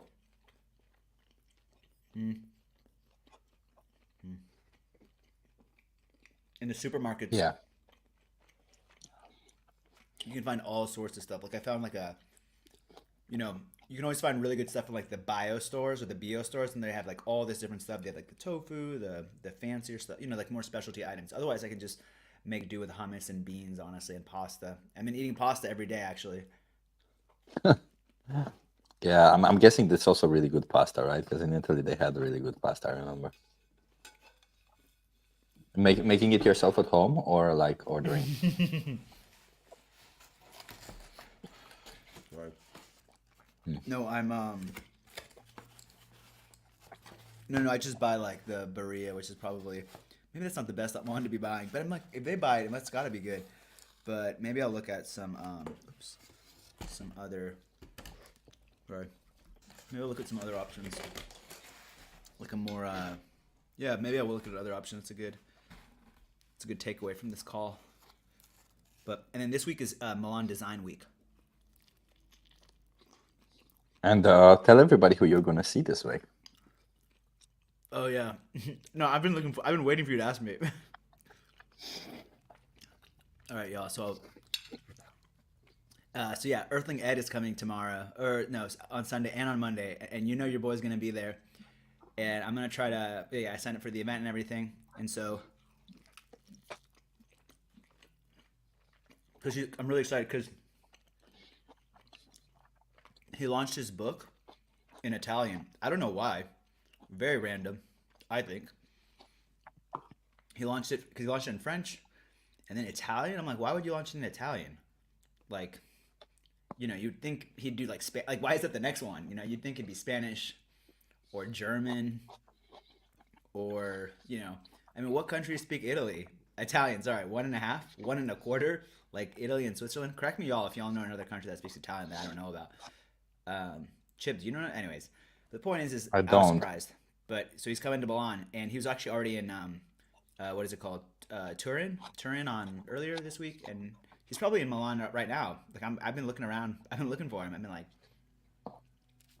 but I'm gonna see if I can hit him with an. I'm gonna ask him to interview. Honestly, I'll be like, hey, like, can I interview you? And I'm gonna ask him, what's one myth about veganism? What's one myth about veganism that you want to debunk? That's what I'm gonna ask him. Vegan Postmortem says maybe he's trying to go for a tougher crowd first. I believe it. He seems like a person who wants to reach a tougher crowd first. I think Italy is, if, as far as I know, it's getting better and better nowadays with veganism. It's becoming, Yeah, it's it's really right good. at the peak. It not at the peak, but it's starting to bloom in that vegan sense. So maybe he's just trying to get in, early with the whole adopters, so that more people buy his book and stuff like that, right? But it's his first book, not his second book that he's promoting, right? Yeah, it's that one. But the event sold out really fast. I actually I have a roommate. She's vegetarian, and I have another roommate. I'm actually with like six people, or I am one of the six. And one of the girls is vegetarian, and one of the guys is really open minded. And I tried to get them to come with me to the event, and they both said yes, actually. But by the time they said yes, the event was sold out. So sadly, they won't be. Well, and then I messaged them and I said, hey, can I bring some non-vegan friends? Excuse me, but they didn't reply. So I messaged like their Instagram account because it's like this animal organization is hosting it. So yeah, I messaged them, but yeah, they didn't get back to me. So unfortunately, I won't be able to get them there. But I'm gonna buy them the books though. I think I'm gonna get them the books and just give them to them because they seem really, the vegetarian girl was like super open minded, and the other guy was like really open minded too about everything. Because I mean, I don't know. I feel like I've run into a lot of people nowadays who the a more common stance that I hear nowadays is, yeah, it's really bad for the environment. Like I'm trying to eat less meat, and seeming like they genuinely are, not just the people who are like, oh, I eat less meat. Like people who are actually seeming like they're eating a lot less meat, and then and people Yeah. who have the obviously not controversial take, which is factory farming is horrible. So But I feel like you see that more and more often. And so if you start with that conversation, then you're like, oh, like, come check out this event. It talks about sustainability and ethics that you might be interested in. The but always comes next. It really does. It really does. I talked to this Italian guy yesterday, and I was trying to, I don't know, sometimes I'm just interested in seeing, because he was a very open guy. He's like a very open-minded guy. So I said, hey, like, why, like, what do you think about killing animals for food or whatever? What do you think? And he's like, yeah, like, factory farms are obviously terrible. But, and if we're up to me, But when their time comes, then, you would wait until their time comes. But how we do it now is so bad. And granted, we were doing this in Italian, so I was struggling to find words. But I was trying to say, like, I basically wanted to say something like, do you think the animals like should be like? Do you believe in? Because we were talking about liberation, and I was like, what do you think about the term? Like, what do you think about animal liberation? And do you think animals can be truly liberated and free if we're killing them? But I wasn't able to put that abstract concept to, or I wasn't able to build that sentence in Italian. So unfortunately, I wasn't able to communicate that idea. But overall, I think I did ask him a little bit about killing animals and what he thought about killing. And I told him about dairy. He didn't know about the dairy thing, about the calves and stuff. He was like, well, but milk is fine because it doesn't do anything to cows. And I was like, well, actually, so, and he was surprised that he didn't know that. And I was like, obviously don't know that. That's on purpose.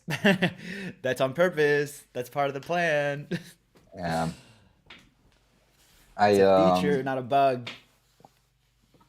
recently really been promoting more towards just saying not that animals shouldn't be used for our own pleasure, and that Yeah, going on the dynamics that yeah, okay, we have power over animals, so yeah, just because we can use them doesn't mean we should use them. So yeah, regardless if they were raised nicely, regardless if they were not killed, regardless of anything, right, us using them against their will without their consent pretty much isn't necessarily something that yeah, we should be doing, right?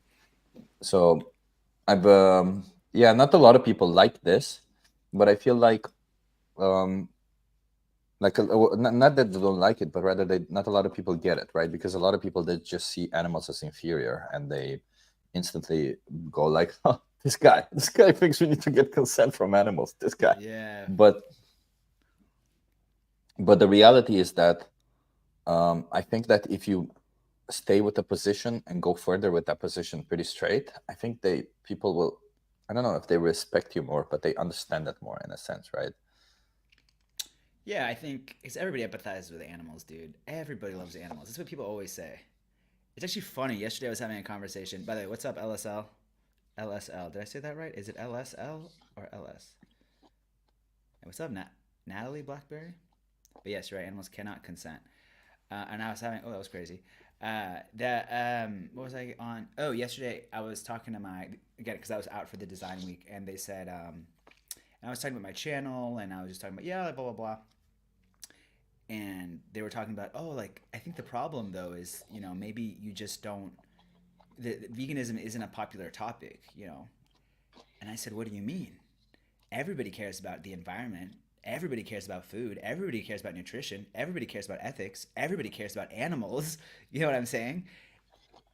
And they were like, ah, I see, like, but it's weird because when you say vegan, like that's what veganism is, right? Or at least veganism, or better said, I guess, to be pure, veganism encompasses all of that, right? It encompasses all Yeah, of that. yeah. And I know for those of y'all who are going to come at me, but yeah, but it goes without saying that it encompasses all of that.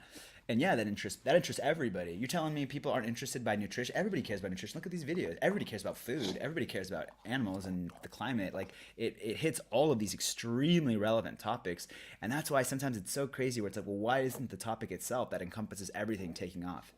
Um, and, it's because yeah, actually, it is an interesting question. I think because the obvious answer is well because people don't want to change. They want to eat meat, but it's like why does meat have people so like why does it have such a hold on people versus something like sugar or candy? Is it maybe I'm thinking is it the cultural because everybody loves sugar and candy too? Is it the cultural aspect? I don't know. Thinking out I loud can't here. I can't I can't understand it really, to be honest. I don't know why people are so set on this meat and animal product, but I honestly don't think people are that set up on it. I don't think people are like idolizing meat or animal products in any way. I think that most of the people, they have um, a problem committing. It's a commitment issue for most people, right? Because saying that, oh, I will never eat this thing again, Yeah, it's that's pretty scary. it's pretty scary for It some is people. scary. Yes, exactly. I agree. And I mean, I we understand what's happening behind, and even if we tell them, they are aware of it. But like, so many people nowadays are so desensitized by anything you like. Like, that's also why it comes up as an argument against veganism, right? Sometimes, as people go like, The futility well, argument. yeah, exactly. Yeah. Anything you do nowadays is going to be bad for somebody, right? Yeah. That's Yeah. kind Yeah. of their whole argument bringing. And I feel like so easy to swipe it under the rug because of it. But Yeah. the reality is, that what needs to be, or at least what I feel needs to be shown, is that, well, this isn't, and it's important to show it this way because it kind of changes the perspective a bit. And that's, this isn't just yet another thing that you should be worried about whether you're doing the right thing or not. Right. This is one of those things where you can easily choose to do the Yeah. right thing. This is one of those things where you can easily not exploit animals. It isn't you have to do research, you have to do all of this. No, it's an easy choice. It's an Really easy. easy, Yeah. yeah. I feel like, because have you had any difficulties when you turned vegan? Because my only difficulty has been with people, Other not people. I knew you were gonna say that. Yeah. Other people. 100%. Um.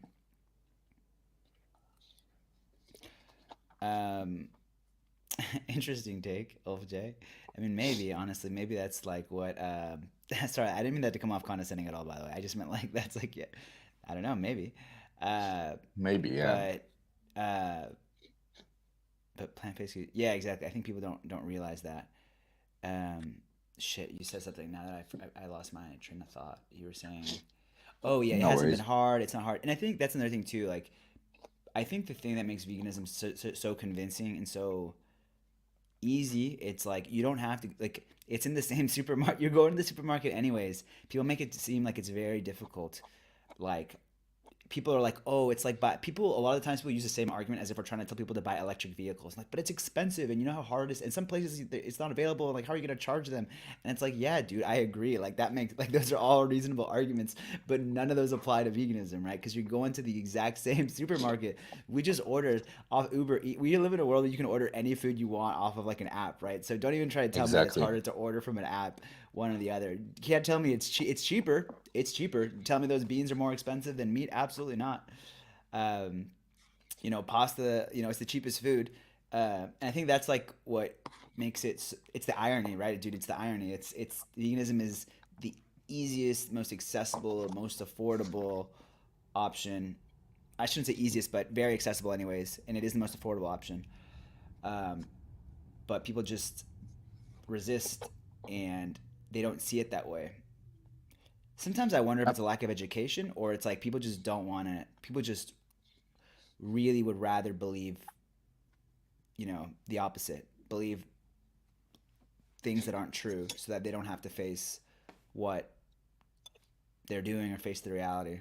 I don't know.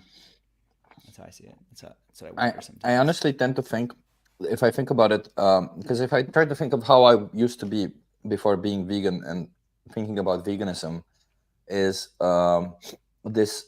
this idea that animals are just, well, a lot of people won't admit it, that they see them as objects, but the reality is that society sort of sees animals as objects, and 100% agree. or more or less, that if we were to have a interval between object and being or sentient individual, people will more likely see animals closer to objects than closer to sentient individuals, especially the farm animals, right? Because Yeah. pets and stuff like that, they're always like, yeah, yeah, those almost individuals. They call them he, she. Some people still call them it. Some people call their pets my children, and they call themselves parents and stuff. So in that sense, they do understand that they have personalities and they're individuals. Yeah. But they still get lost in this whole perspective that, well, the animals we farm are basically objects because they've been so ingrained in the society, right? It's been Yeah. so ingrained by us. So it's very difficult to remove that ingrainment, right? It is very difficult. So a lot of the times, when I do activism, I really try to ask also about pets, because I feel like people can then understand a bit better. You can And if empathize. I'm Yeah. yeah, if I try to make a comparison with people, they're always like, "What are you talking about, man? Humans are not animals.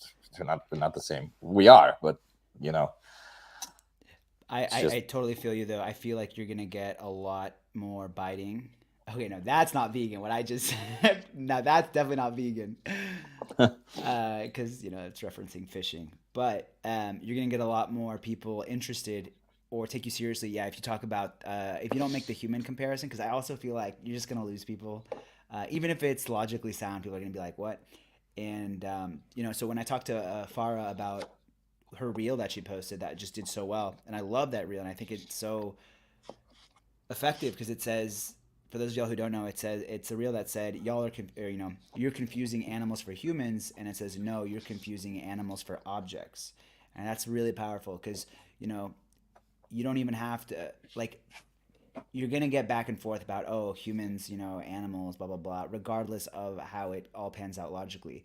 But people are gonna agree with you. I feel on the people are gonna agree with you. I feel on the animals are not objects. People are like, well, no, they're not objects, blah blah. And I think it kind of like reels them in, and it's like, yeah, like that is pretty messed up. Like they're not objects. They have feelings.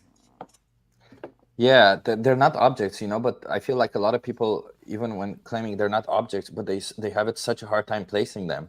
Because if you ask them, okay, if they're not objects, are they individuals? A lot Yeah. of people are like, no, no, no, individuals, humans are individuals. A lot of people think, because the way I see what an individual is or what a person is, kind of the same thing, right? It's a person, it's a entity that is able to make decisions on their own. It's an entity that Yeah. is kind of aware of their surroundings and aware about the world that they live in. They have Yeah. preferences and all of this, like basically what sentience is.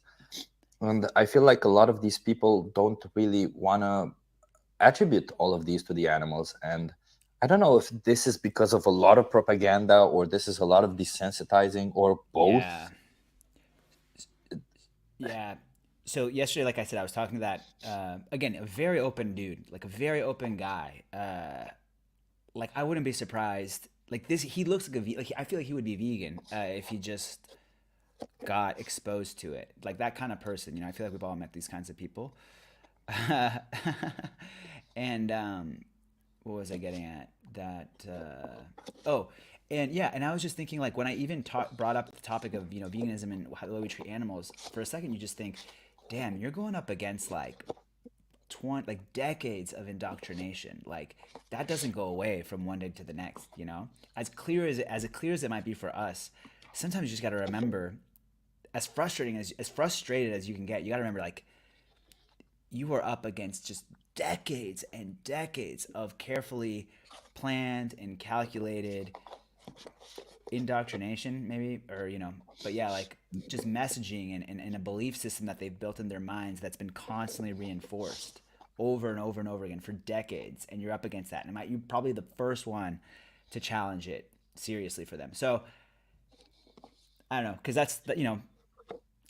think sometimes it's easy to forget that, but that really matters. Like that really, really changes the way that people process information and the way that people see the world around them.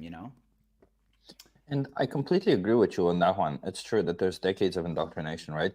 But I feel like, because when I do my outreach, I feel like, especially this new one, I kind of get people to the understanding part. Like okay, I understand why we shouldn't do this to them, in a sense.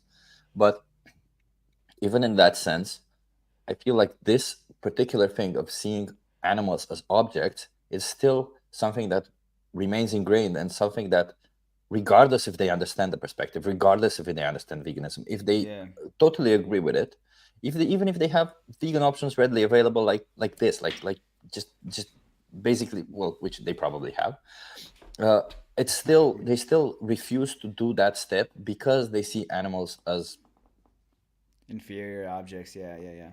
yeah, something like, because inferior, they see other people as inferior also, right? And it's just a ridiculous position. I don't know. Like I can't figure out how to get a person, because you see that what we need to get them is to get for them to have that aha moment right there. Yeah. Oh yeah, you're right. How is that it, and I have to wonder, is it that this aha moment comes differently for each person? Is it that each person has a different aha moment? Like maybe some people, you say one expression and then they're like, okay, oh, you're right, I never thought about it this way.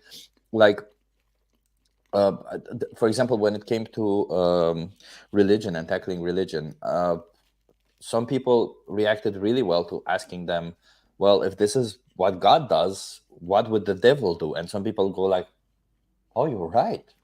What is it that the devil would do, right? Because if you think about it, it's pretty fucked up how we treat the animals. So what could the devil do extra? We don't eat them, we throw away the food. Oh, would you be surprised that we throw away 20 or 30% of the food that we make, or I don't know, even 10%? Regardless, it's not even about that. It's about what we do before that.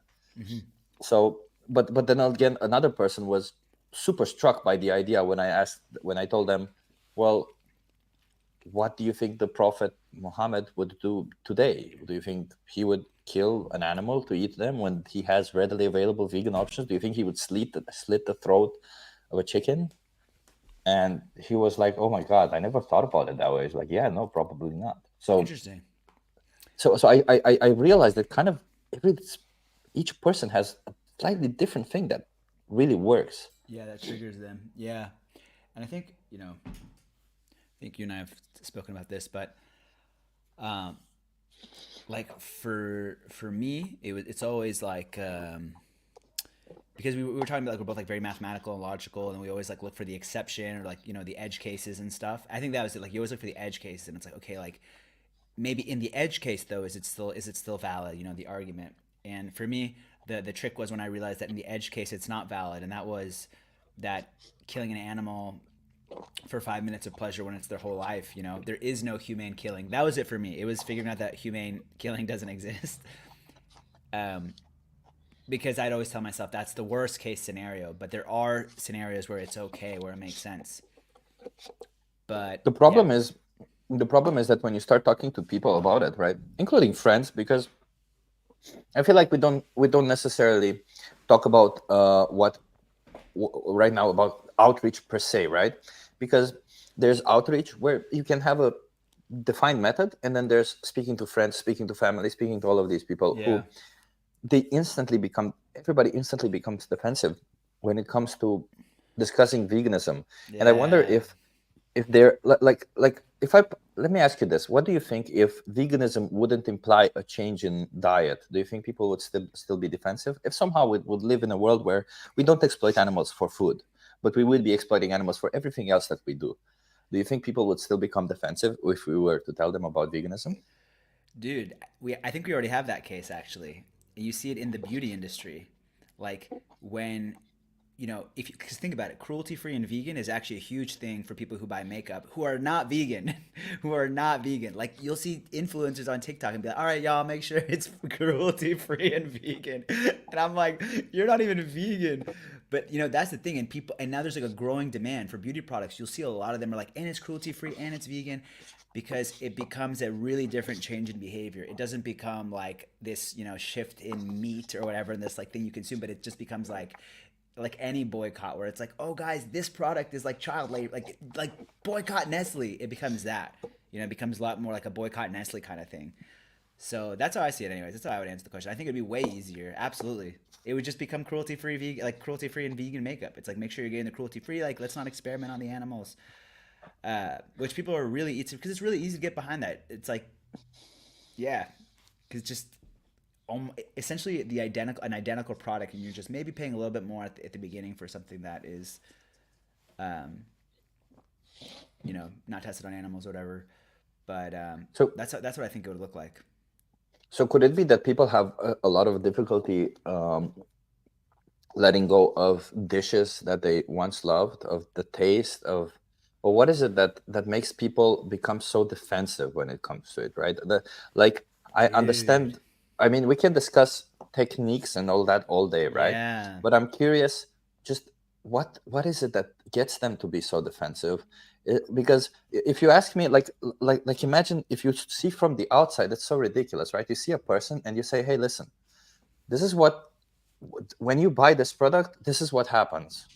When you, this is basically what we do, right? We tell them this is the reality behind your choices, and people should be like, well, Yeah. fuck, I gotta stop, that's insane. What can I do to stop? Like, people's reaction should be, okay, shit, what can I do to stop? And then you propose, you say, well, there's one option, that it's called veganism, you become vegan, right? That's how the reaction should go, right? Yeah. But Like, somehow oh, what a people, great point. Thank you for telling me.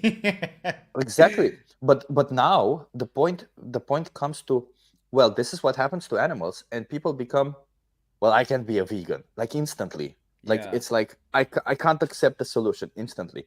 And I wonder if it is, I wonder if it's partly also because there's a bad rap for some of the vegans, or it's also that Perhaps. they really have such a difficulty giving up this bullshit thing. Like, is it really that difficult? Is it?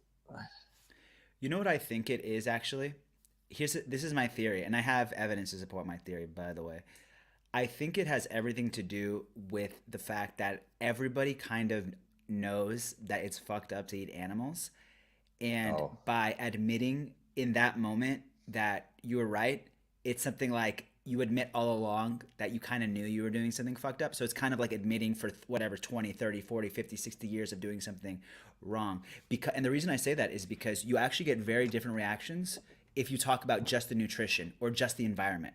Because when you do it that way, then the discussion becomes, oh, thank you for providing me with new evidence that I didn't know about, and now I'm going to change my behavior.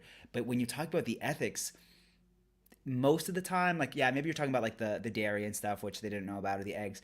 But when it comes down to like the meat, like, dude, everybody knows what's going on.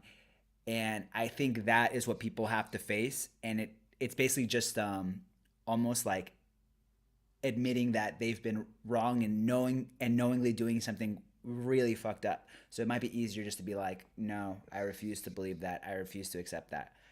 Um, yeah. I wish, honestly, I wish I could find a open-minded person who's not vegan, who I can discuss this with them. But I feel like every time I start discussing this with somebody, they instantly become, well, what about nutrition? What about this? They instantly start finding Yeah. excuses for themselves. But I'd like to find somebody who can detach themselves from the reason why they're not vegan to actually discussing this, because I think, like, it would be interesting to have this conversation with a non-vegan person to see how they see the world, how they see this perspective before they become defensive, right? Because everybody becomes defensive. Everybody. Like, I haven't, except for super open-minded people who maybe thought about it. Everybody's Yeah. defensive for some reason. I Yeah. agree. Yeah, that's why it's like kind of it's like interesting to like talk to non-vegans about it too. And you want to ask them, you want to just prod, and you want to say, hey, or you could just be like, I'm not vegan, by the way, but have you ever thought about the animals? Like, isn't that kind of weird? And then hear what they say. Oh, that's a good one. Yeah, because otherwise you feel judged. Obviously, you feel judged on the spot if they know that you're vegan, so it's like uncomfortable to talk about it. Um, so Yeah, I pretty think much. because I actually have had this, I had the conversation before I was vegan with another friend. And I remember very specifically the conversation. And we were talking, we're like, man, isn't it fucked up that we eat animals? And like, do you think we'll be doing this in 50 years? And like, yeah, we'll definitely have lab grown meat by then. And like, when we have that, I remember we were talking about lab grown meat, even then. I mean, it was like 20, I don't know, 18. Um, and I remember talking about it and thinking, like, wow, like, this is kind of something that's definitely going to end because it's just doesn't make sense. And I was like, I would say I was pretty anti vegan, not anti-vegan, but I was one of the people who thought I was better than vegan because I was like, they're so crazy, like they don't know what they're talking about. I mentioned in one of my videos, but or it was on one of my streams or one of my interviews, but um, oh no, I guess yeah. Well, anyways, and it was something like how I definitely used to have an air of superiority myself looking at vegans because I feel like um, a lot of the impression that I had of vegans before I was vegan was that they were people who, God, I don't, I feel bad saying this, but just people who were not successful in other parts of their life. So they were just taking it out and, sticking it to the system or whatever and uneducated. So how could someone who is not educated or know anything about any know anything about anything, be the one teaching me anything, right? And obviously now I see how messed up and wrong that perspective is. It is, yeah. But that was that. But that's how I felt, and that's how a lot of people, I'm sure, continue to feel, even if they don't know how to verbalize it, or they might not verbalize it in that way. Especially like people who used to, people who work in corporate America, who have these like these lawyers, these doctors, these engineers. I feel like a lot of them might hold that line of thinking, because I certainly did, and it's not I see it's not what you mean. always. In a sense, it's in a sense, it's not an appeal to authority, but it's rather an appeal to. I mean, it's kind of the reverse appeal to authority, right? In a sense where, oh, who is this person to tell me that what I'm doing is not ethical or it's not correct, right? Like, who is this person to challenge my beliefs? Yeah, yeah, I'm exactly. Like I'm way smarter than them. Like you guys are just living in your parents' basement. But I think that's intentional. Like I think that's intentional messaging that they try to create for vegans. They try to make vegans look completely ridiculous and unhinged. Um, and they try to paint vegans in the same light as, I don't know, someone that you wouldn't want to respect, or whose intellectual opinion you wouldn't want to respect.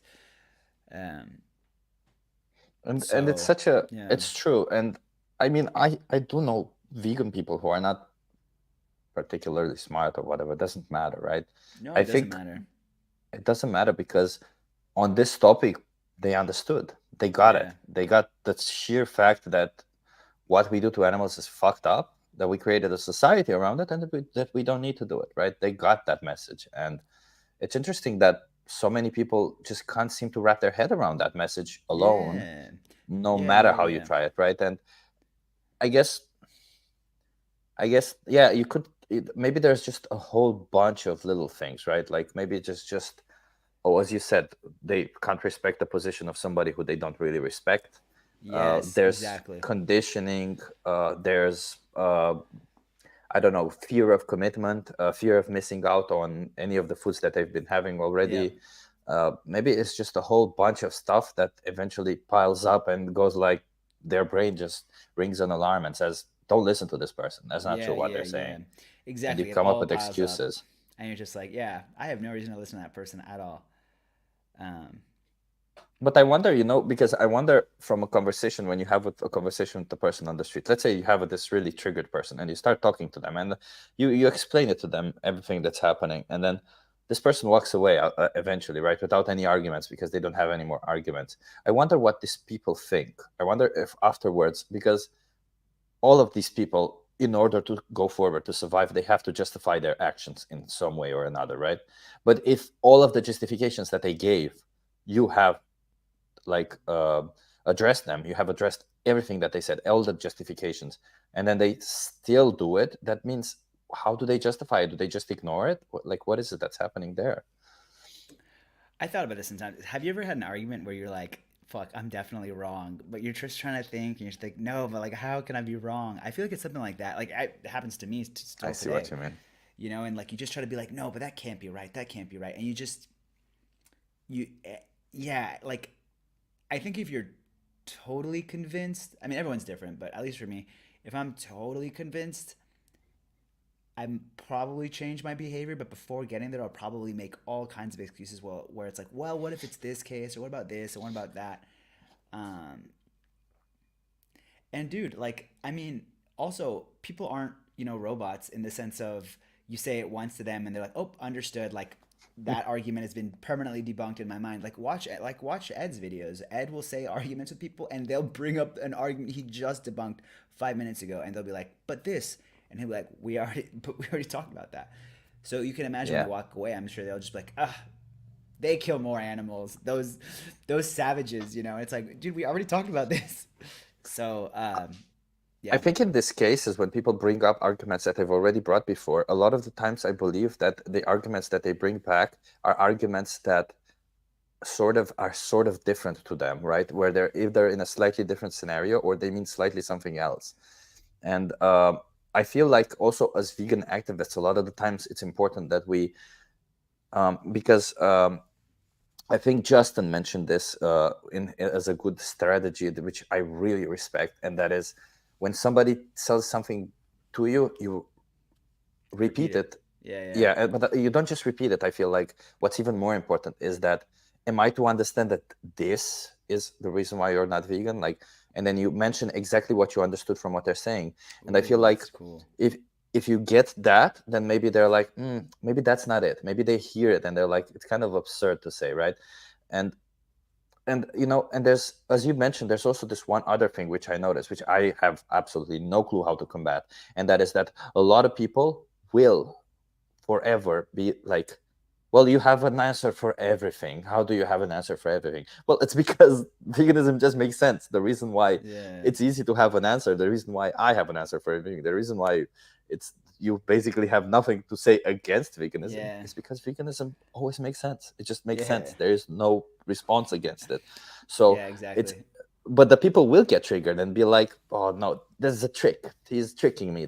He's stubborn. There's always something like that gets them out of the thing, out of them seeing the fact that this is actually true, into them, into this state where they're, "Mm, I don't know if this is true. I don't know. It's an interesting point, but I don't know if it's true." Like, right, like how is it that you have an argument for everything? Well, Yeah. yeah, It's like, okay, you take my position. You'll see how easy it is. Because it really is. I mean, exactly. honestly, like, it always is quite easy because you realize the argument is just, I mean, you're just like, dude, we just shouldn't kill animals, y'all. Like, come on, it's that easy. Like, it's that easy. You don't want to kill animals, right? If it's unnecessary, right? So, and it's more accessible than it's ever been, right? So, and it's cheaper, it's more accessible. You can still eat dope food. I promise you. Take five. I think, and that's the thing. I think the reality is people don't realize how easy. It's like we were talking about, offline. Um, the people want to eat good food. That's it. Like people want to They eat do. good food Yeah, and they want to have good traditions with their families. And I think like they don't want to eat animals. They want to eat really, really, really good food. Nobody like if you have two options in front of them and the vegan option is like tastes amazing and the meat option tastes horribly, they're not going to choose the meat option because it's meat. They're going to choose the one that tastes better. That's it. And I think people are just really afraid and they're so afraid of losing that. And I think that's why it's like a big, big portion of what we can do is trying to show people, dude, the food is really good. Like, go out, try it. Like, have some. Like, have this vegan burger, have this vegan pizza, have this vegan sushi, have all this stuff. Because I think that was one of the most surprising things for me too, is just realizing, and that's why I always post on my story. I'm like, I stopped even posting it was vegan. I just say I'm having sushi. You know what I mean? I'm like, yeah. here's my. I posted a kebab the other day, and people. I had a message that was like, dude, kebab is lamb. And I'm like, dude, come on. I'm not like you really think I'm posting you really think I'm posting lamb. But that's the thing. It's like, yeah, you couldn't even tell. Like you couldn't even tell. And my friend who was with me had it too, and he's not vegan. He was like, whoa, this is like amazing. And I'm like, yeah. So I think that's like the biggest I think that's the biggest blocker. And I think and it's like we were talking about, I think that is also just like a really, really, really big part of what we need to be doing too is now it's like the theoretical, but also the practical is really important. And it's like, look, like it really is good. Like I was talking to my friend today, and she's like, "Don't you miss food?" And I'm like, "Dude, I eat so much food, like so much different food than I ever ate. I'm eating." She's like, "Don't you miss meat?" And it's like, I don't even like. There's so much food that I could possibly eat today that I don't even have time to think about like meat. And I could always get the vegan meat if I really wanted it. If I really wanted that taste. I go into the supermarket and I'm going through with my carrito with my little cart and I'm like, dude, like, man, should I get mushrooms today or potatoes or sweet potatoes or should I have pasta this week or what kind of grain? Maybe I'll get a grain this week. Who knows? Or like, or lentil pasta or just regular lentils or a curry. You know what I'm saying? It's just insane the amount of variety that you already have. Or like, what kind of vegetables am I gonna have? Cabbage or broccoli or cauliflower or Brussels sprouts or arugula or bok choy or like tortillas or beans. It's just endless, and this is all off the dome. You can just keep going, and so it's always like, and I'm watching what my roommates have who live here. They're like hearing me. They're like, "Fuck this guy." I'm just kidding, but they have like I see what they have just ravioli. They have like a thing of ravioli for. They have a thing like sorry, they have like they put in they boil some ravioli. They put a stick of butter on it, and they're like, "All right, cool. This is my dinner." And I'm like, "Dude, that is not even that good. Like, come on." Like, and I'm having this like mixed thing, with all these different flavors and all these different um like variety. With, yeah, basically all these different foods, and it's like, dude, The flavor is also more complex, right? I feel like with vegan food, the always the taste flavor becomes a bit more complex. It's not like because like I feel like with meat, everybody when they eat meat or when they have these products, they're always I don't know, they're so simple, so basic. Like maybe only in fancy restaurants you get some complexity there, but whereas with vegan products, there's complexity with from the cheapest food Yeah, to you the never know there's what you're gonna always get. complexity in taste. And that's so nice to see, right? That's so nice to like when I started being vegan, that was honestly the best thing about it, if you ask me, the discovering of new foods, the discovering of new tastes of oh my god, this is amazing, of this other thing, right? So I I wish agree, more people saw actually. it that way. I mean, yeah, I ate so many more foods than I ever ate. And my friend was like, "Well, I had access to those foods too." And I was like, "Yeah, but you weren't eating them. You weren't eating them." And because yeah, when you are making, I mean, when you're making more room for, it's just like here I got my little prop. You got your plate and you got meat on the plate. Like when you take that off, you got room for so many other things that you wouldn't really normally have. Like, I mean, yeah, I used to be able to eat everything too, but I sure as hell wasn't eating like as many dates, and like I wasn't eating dates really. I wasn't eating peanut butter really. Definitely wasn't eating chickpeas or chickpea pasta or all these different types of greens. Didn't know what farro was. Didn't know what any of these grains that were like. Didn't really eat that much oatmeal, soy milk, vegan ice cream, which is really good. Still tastes the Yeah. same. Um, so yeah, I feel like I'm eating more food than I ever have. Like I like food more. Like I feel like I like more food more now, and I enjoy more like a larger variety of food. And I guess what I was getting at before was like people saying like, "Oh, I'm missing variety, bro. You eat ravioli every day. What the hell? Like what variety are you talking about?" Um, yeah, you eat ravioli with a stick of butter on it. and Uh, and the thing is like because just to clarify, if there's no vegans in here watching, veganism is not about the food, it's about the animals, right? Veganism is about what happens to them. We oppose the use, abuse, and exploitation of animals.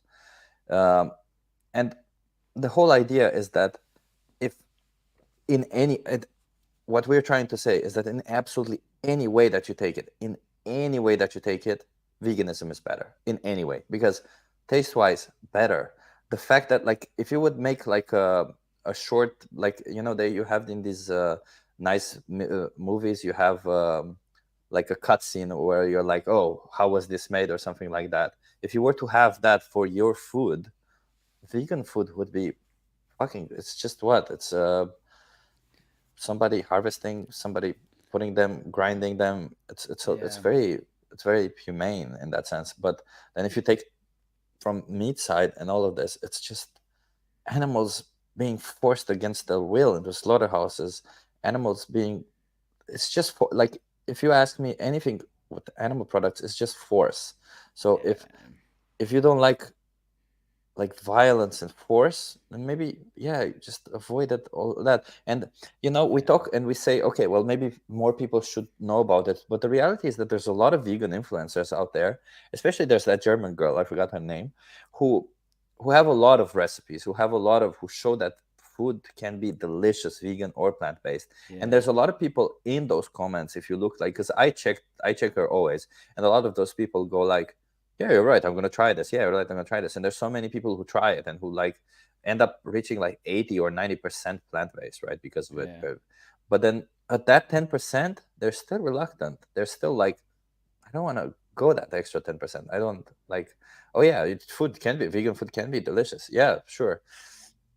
But somehow I don't want to reach that 10%. And I just gotta wonder, because my question is, do you think somebody could be vegan on their own? Like, could somebody become vegan without external influence? um I don't know, I guess the first thing that my mind went to is um like what Plato and Socrates, they're supposed to be vegetarian or vegan, Oh, vegan for fair their enough. time. Yeah. I think so. And I think maybe you can reach that conclusion on your own. But yeah, I don't want to spoil Christspiracy. I forgot. Have you seen it? Oh no, have you seen it? Wow, you didn't watch my review.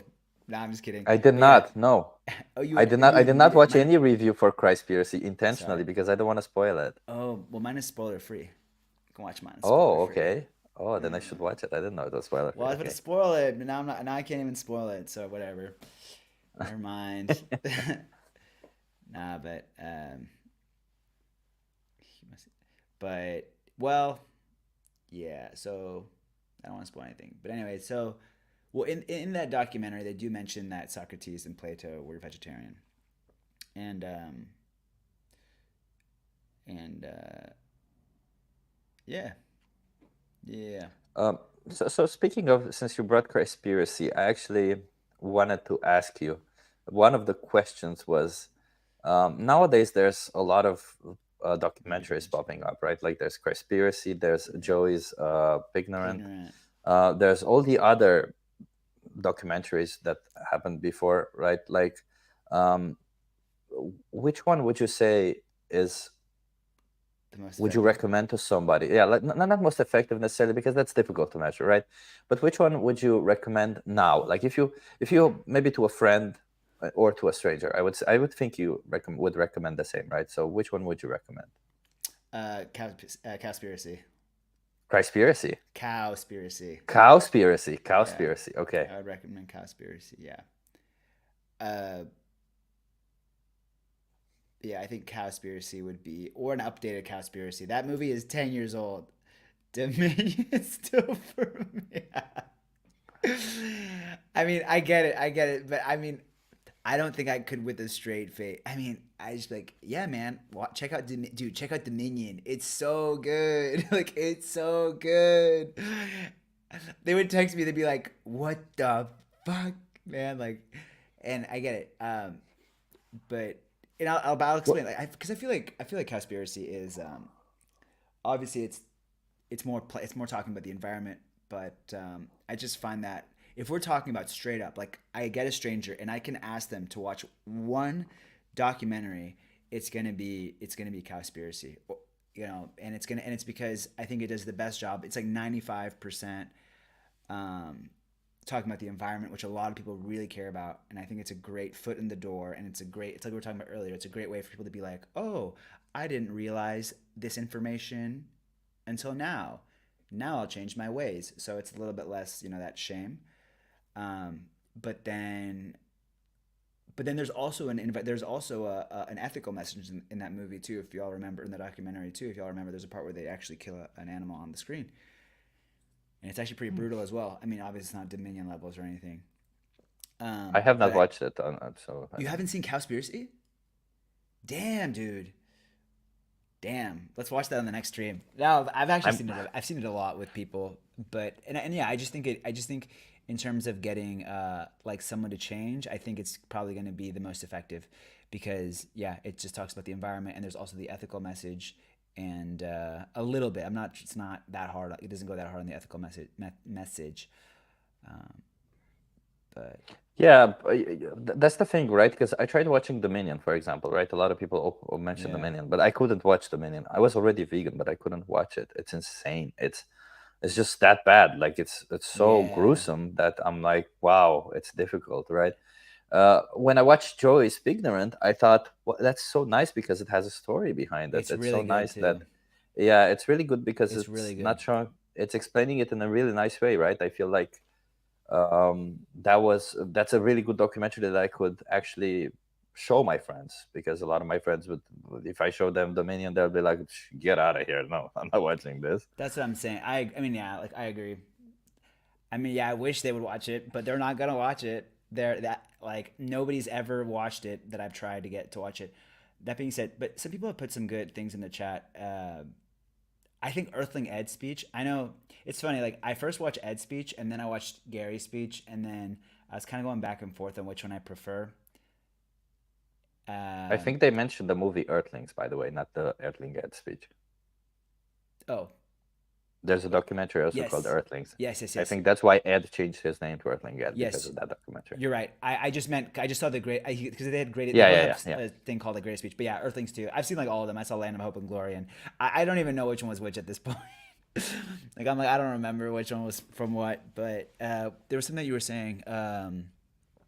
Oh, pignorant. Actually, I don't know. I would. The thing is like I would maybe if I could get someone to sit in front of a documentary, it might be Pignorant too. Actually, like if y'all haven't seen Same. Pignorant, because it's just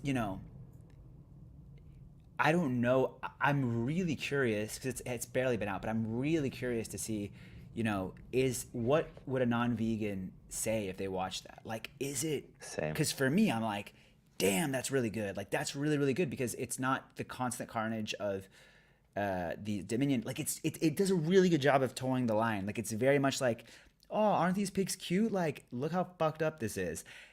And especially when they're playing the video game. I don't know if you all, yeah, if you all have seen Pignorant, but there's parts where they're like playing video games, and it just blows your mind how intelligent, and it makes you understand like, wow, these pigs know they're about to get like killed. Like this is horrifying. This is even more horrifying than I could have ever imagined, and it paints the picture a lot more than it's a lot like it uses your imagination more than yeah. I hope so. I really hope that it does have a big impact. So yeah, exactly. And so, absolutely legend. And so, yeah, like I don't know. I might even say Pignorant. I don't know. So yeah, it'd be between Cowspiracy and Pignorant. Pignorant because I'd maybe change it up because Cowspiracy is a pretty safe answer, but Pignorant is just so well done. I really think it's just really, I really, really agree. well done, and I've never seen a documentary do what the way do it the way that it did. Um, and I would love to see if people, because today I know that a ton of people say I went vegan because of Cowspiracy. Um, but and Dominion, I think I hear that maybe sometimes too. Or I don't know. I see more watch Dominion than I went vegan because of Dominion. Um, but yeah, yeah. And Yeah. so what Leon? I don't know if it's Leon or Leon, but what Leon said in the chat exactly. I think Pignorant like really, really shows that they are sentient individuals. I always laugh that dude, if a dog and a pig are in the room, the pig is gonna think the dog is really stupid. Like the pig's gonna be like, this guy, this he doesn't know any. This guy's a dumbass, right? But that's how smart pigs are. Like seriously, watch videos of them together. The pig is like, this dog is so dumb. And obviously, we love dogs. I'm just saying like the difference in intelligence is so large, and yet we attribute intelligence to a reason that we don't harm dogs, but pigs are just that much smarter. It's true. Uh, it's a black cat says, I put Pigner conspiracy on little flyers in a grocery store. I live in a southern state too. It's free until before the states. That's Oh, awesome. cool. That's Yeah. awesome. Some good activism there. I Wait, like. I think there was. Christspiracy as what? Yeah, yeah. I think yeah. If you, I think it's available in US now. It's across cinemas in US. So it's Can anybody confirm that? Because I knew they played it on 2 days, but I didn't know that it was on any kind of streaming service. Thank you So so much, Ali. Yeah, like I actually made a video. I didn't publish it. I went. I saw a friend in Utrecht, and we went on a walk, and there was a animal farm in Netherlands. I don't know. There's farms where you can go and look at animals, buy milk or stuff like that. Of course, they use, abuse, and exploit animals, of course. But I mean, for me, it was very sad to go in there. But I did have my camera on me because I had just been doing activism, and I filmed something, and it was so interesting to me that there were two cows right there, and I thought it was interesting, but then I thought, okay, maybe not a lot of people are going to get it. And I went to both of them, and I caressed them. I don't know how to call it. Like I yeah, pet them. yeah, I pet yeah, them yeah, on the neck. Cows have a pretty big neck, right? So I pet them on the neck, and one of them was like, "Oh, I'm really enjoying this," and the other was like, "Get the fuck out of here!" yeah, Like yeah, really didn't enjoy it, right? So I thought, oh, this would be a good video to show to people that look, yeah, this yeah, they like it, they don't. It's not. They obviously have preferences, but then I thought it wasn't that good of a video. I didn't film it that well, so I didn't really go to it. But like, I feel like yeah. I it's feel so you. it's I feel people need to do these kind of things. People need to see that animals are that way, and I don't know. It's yeah. It's documentaries wise. I think Joey's. I'll recommend it. By the way, I haven't seen Conspiracy. I'm hoping for Yeah, Conspiracy, Pignorant is good. but Pignorant is the one that I would recommend. And yeah, it does show individuality for animals. it does show a story behind it. It doesn't just show gruesome.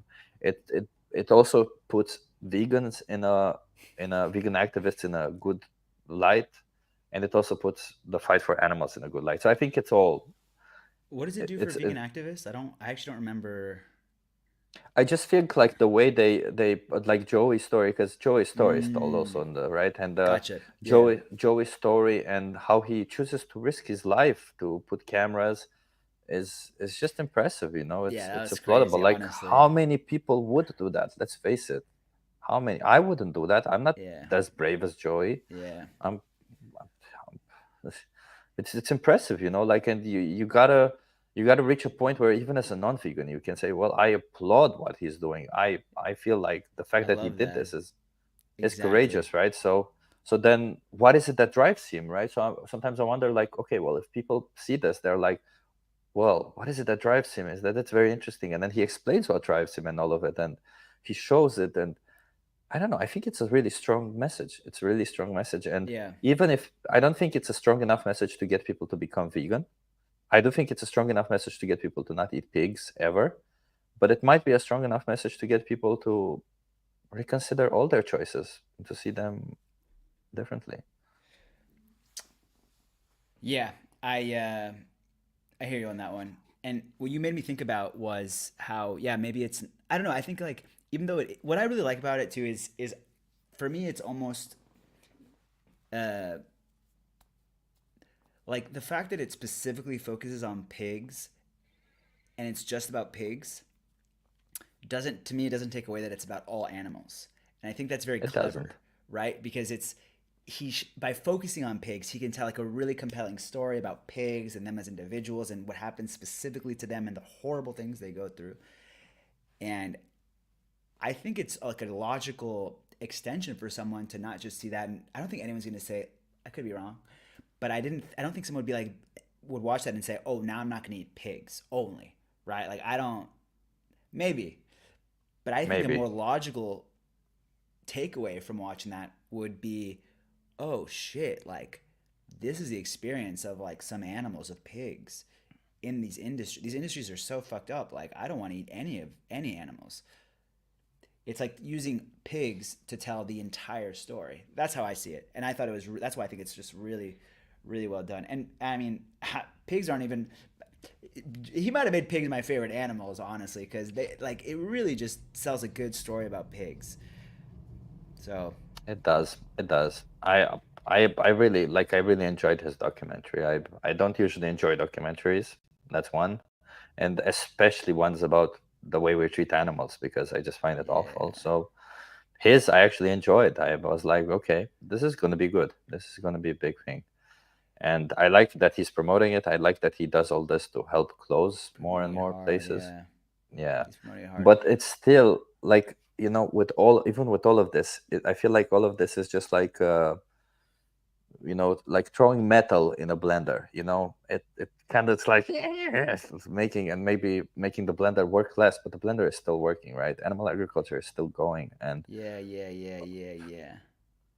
a lot of the times it's also because of this disconnect that people have, right? So what, how do you feel, how do you think we could tackle the disconnect more from people, right? Because let's see, people watch all of these documentaries and they go like, yeah, okay, I've seen it, yeah, I understood that. Like, there's people who have seen Conspiracy and still haven't become vegan, right?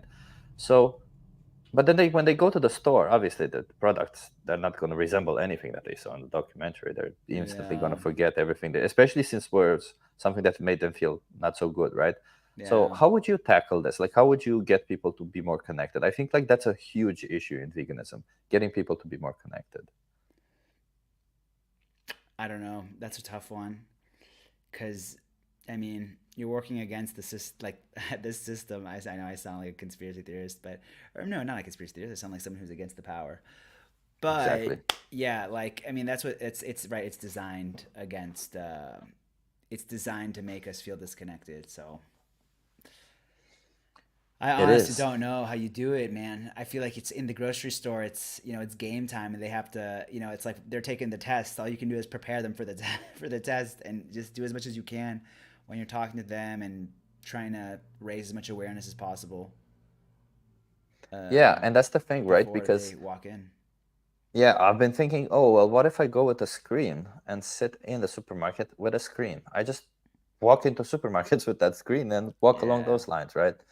Nobody will kick me out just because I have a screen around my neck, they right? definitely will. They will definitely kick you out. I guarantee you'll kick you out. But it's an idea. I've seen it on YouTube. They get like people have done that. They get kicked out. Especially obviously you're showing like slaughterhouse. Like obviously they're gonna be like get the fuck out of here. Yeah, but Because you're like, harming sales or whatever is what I'm sure they'll say. Like you're disrupting. But fair, fair. well, I'm just saying. I mean, don't let me stop you. Like don't let me stop you. But I'm just saying like you're probably only gonna get a few minutes in No, max, but like, or not a few what I minutes wanted in. to say, I'm sorry to interrupt you Yeah, there. Like, what I wanted to don't say worry. wasn't that necessary that I'm gonna get kicked out. That's not the problem. The problem is that most people will just think, look at this crazy bad Yeah, that's asshole, true. you know? I would have They thought won't that. they won't get connected, right? They won't be like, oh shit, oh shit, what am I doing? Yeah, They'll literally say this is a crazy person and just move on. that's what I would have And thought. Yeah. so I'm you know, I've been because outreaching, I feel like outreaching is one thing where we could do, but I feel like there should be another way where we just get people more connected. And I don't know what that is. Obviously that would require some form of system change or something to go into the system, because there's no other way, right? But is that I saw, I think Mel and Steve were placing cards uh, to watch Ignorant or stuff like that in Mm, the meat section. That's a good idea. yeah. Hard to say, isn't it? It is hard to say. And like Kinship Kind wrote, like you never like, and it's true. Like you never know. Like you really do never know. It's one thing for me to say like how I would have reacted, but people react in different ways, man. People leave comments on my videos where I'm like, how did you even come up with that? Like, why did you get that conclusion? But but the point is like people think very very differently, can think very very differently from you. So yeah, like you're really yeah, you really don't know. But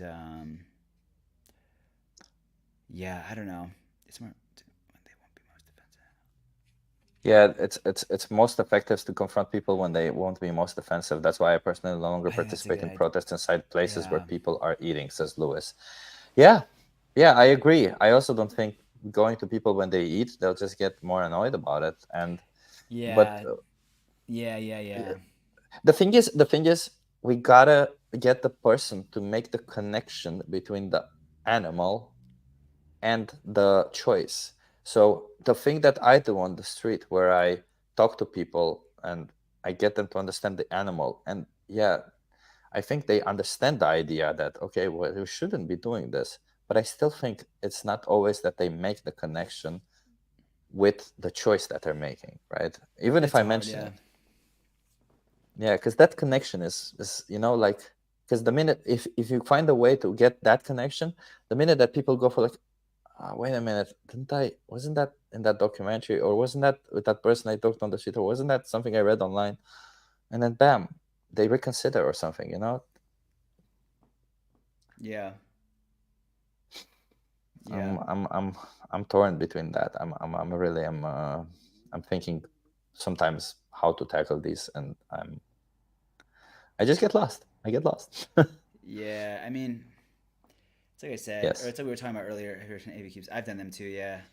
I feel like I actually, I don't know. I've had some really good talks in cubes because you don't care about same. that person at all. But I've had multiple people cry I because I was had that. yelling at them. No, I'm kidding. No, that wasn't why no, that wasn't why they cried. We were just talking. And they started crying, and it was power. They were really powerful interactions. And I always wonder, like, did they walk away? Are they different now? Like, did they change? Who knows? Yeah, Um, Lewis says video gives the best opportunity for the average person to make that connection. I think that is really Yeah, powerful for people. I'm starting to think more and more that I should be incorporating video in my outreach. So Yeah. Um, I might do that. I'll try to find a way, because every time if you ask a person, do you want to watch a video? They're like, no, yeah, yeah, I'm, yeah. I'll just You run know away. what I think is also really powerful to like always offer alternatives, like always be offering the alternatives because I know that even I'm not obviously like even when I'm looking at an Instagram post where they're like stop doing this, and it's not about eating animals, and I'm like okay, like great, but like what do I do instead? And the best posts are the ones where like, and here's what you can do instead. Here are the alternative options. Because yeah, it is a bit. I know a lot of the times vegan activists will say, if they really care about the why, then they should figure it out. They'll figure it out on their own. But I think we have to make it as easy as possible. You got to make it as easy as possible for the person. Like try to drop as many barriers as you possibly can, and show like if they just try to show them other like amazing opportunities. Or like that's how for some videos I was thinking about. Or here's even something that you could do too. It's like have a list of like 3 or 4 or 5 restaurants. Maybe you can even partner with them. I don't know. That might be a little bit further down the road. And be like, yo, like, and if you go to one of these restaurants, it's on me or something. Or they'll pay for the meal. Or if you partner with them and it's a vegan restaurant, and then they go and they try it and they're like, well, actually that was pretty good. And I think just the power of not only making the connection and showing the connection, but also just showing them they can enjoy really really good food. But yeah. Yeah, that's true. That's true. It is that also. It is the fact that people a lot of the times don't feel like that there's a lot of choice. It's also a valid option indeed. It's a it's a very uphill battle, isn't it? It's a very uphill battle with this whole thing. There's always something holding you either. Yeah, it's Yeah, tough. either the people think don't have solutions, or either people can't connect to animals, or people for some reason Yeah. don't believe in science. Even that, like that's already ridiculous on its own. So it's funny. I saw Debug Your Brain. Justin just mentioned about the video outreach as well. And I don't know if you've done this, Justin, in a while. Or like, because I remember you used to show the Dominion, I think clips from Dominion at the very end of the video, or at the very end of like your or at some point in the conversation. I just remember I remember I saw a few videos of you doing that.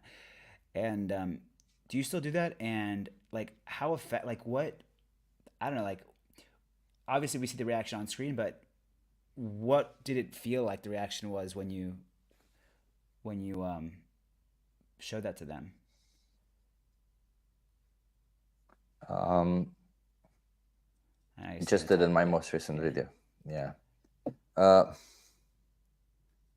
Everybody says video is so effective. Video is so effective. I've been bringing Wow. up screens to for protests has made a huge difference in passerby response / engagement. Okay. I went Yeah. 4 for 4 showing vids to people this last Sunday. Every single person watched it. But Justin, do you ask them before Yeah. outreaching them, in the middle of outreach, or after outreach? And do you tell them what it is about? I mean, I'm assuming if it's in the middle, they kind of will know what it is about, or if it's after, they will know what it is about. But if it's before, I'm assuming they don't know. So do you try to ask them, like, is it one of those? Can you will you watch a video about it, or like how like I think that's where I don't want to lose people. That's why I kind of don't I show the video right in the middle. Can I show you a quick one movie video of standard practices in the industry? Okay. It's a good point. Yeah, yeah, and okay, yeah. I'll you know what, Justin? I think I'll contact you on Instagram or That's something pretty because crazy. Yeah. That's a really yeah, smart phrasing, though. That's really smart phrasing. You want to see like standard practice on organic farms, on organic and grass fed? Because people always pull that. It's like, oh, it's organic and grass fed. So it's like, you want to see the organic and stuff? They'll be like, oh yeah. But I will actually start doing that. that's That's a smart good. actually. That's That pretty is good. smart. Yeah. Yeah, because like I feel like indeed maybe the video might get people to connect more, and then maybe the Yeah. conversation slightly changes with that. I think y'all are onto something. Yeah, I think the video. Yeah, maybe I think the video really does like close the circle a little bit.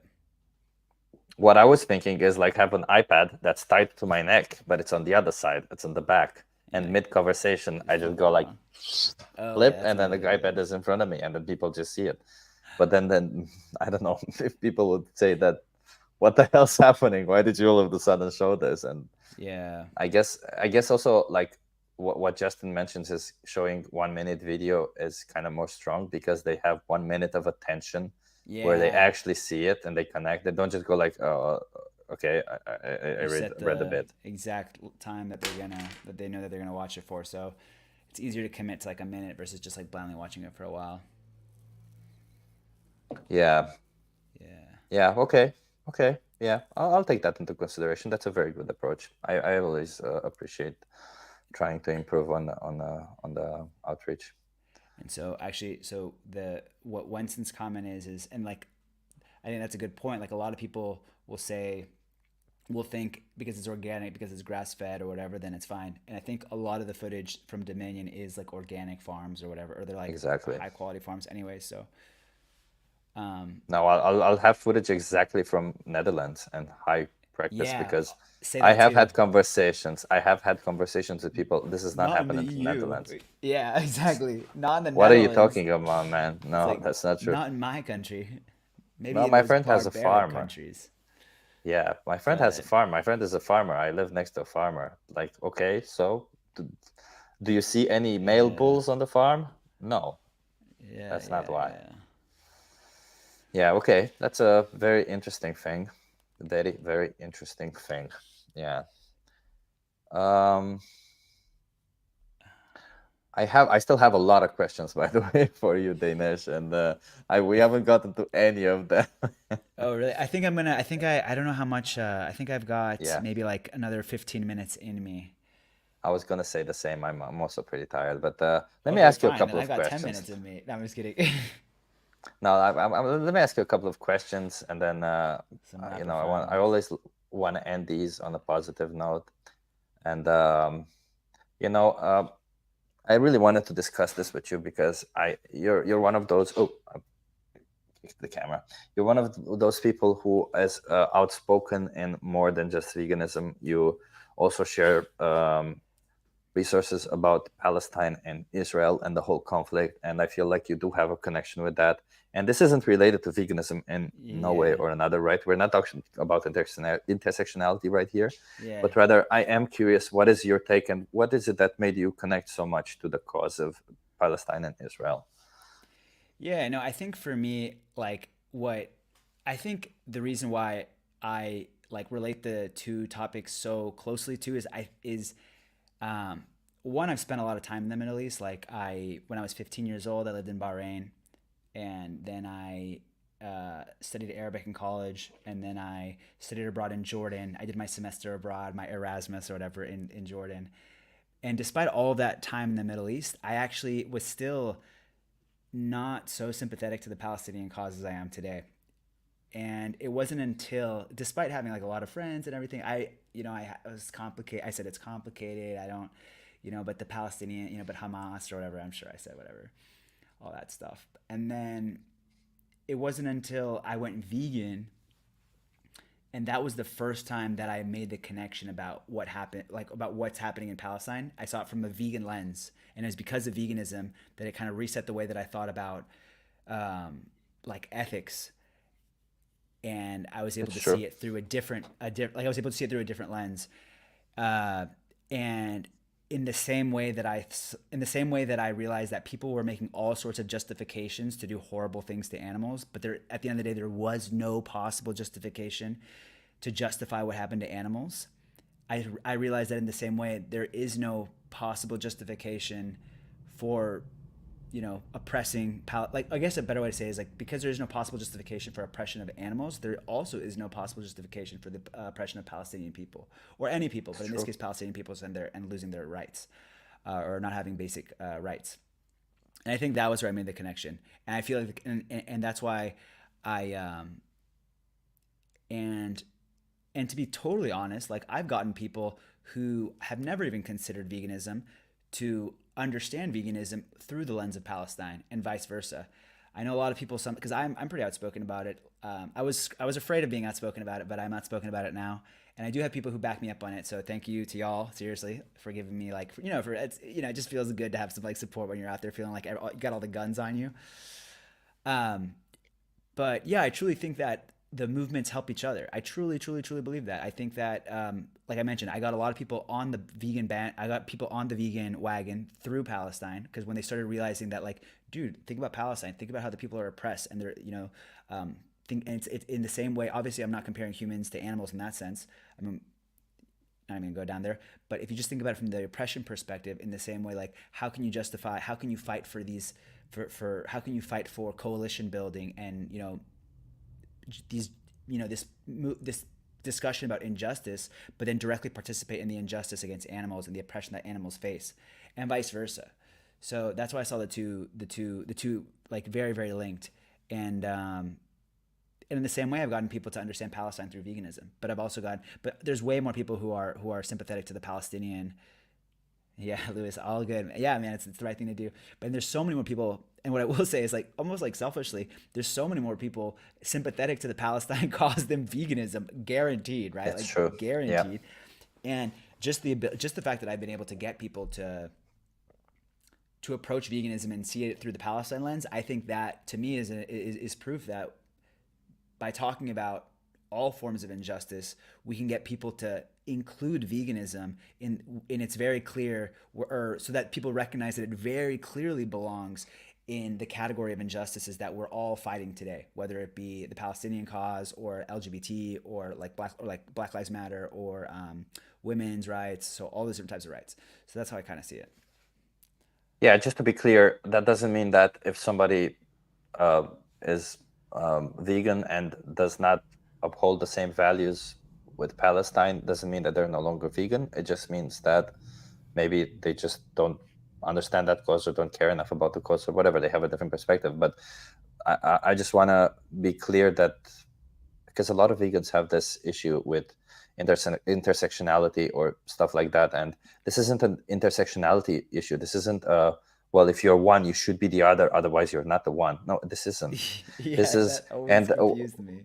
yeah, it's this is very important to use. And yes, my camera did die this time and I will change the thing. But what I wanted to say, this is very important to differentiate and to understand that as you mentioned it, it's very very nice to say, because a lot of people don't see veganism as a form of injustice, but rather communicating it to people that understand other forms of injustice Yeah, and trying to relate veganism to that other form of injustice may get people thinking more and seeing it as a form of injustice. So in that sense, yeah, you're right, it's a very good cause. And yep, yep. you're also a Uh, very courageous person, by the way, for speaking about this, because it's not always appreciated by people, especially in Thank I you. don't know, in Yeah. this climate, right? It's a because I don't think you're in any form or shape or form anti-Semitic, but Yeah. you just No, can you imagine? No, no. Yeah, and I would hope that I would hope that I would hope that everybody recognizes that, yeah, like all injustice is linked, and in the same reason I'd be against the oppression of Palestinians, I'd also be against any form of anti-Semitism, right? Nobody deserves to be oppressed for being Jewish, obviously, or being Palestinian. No sentient being deserves to be oppressed. I'll be Exactly. right Anti back, 2 minutes. Yeah, I'm so sorry. I'll just um um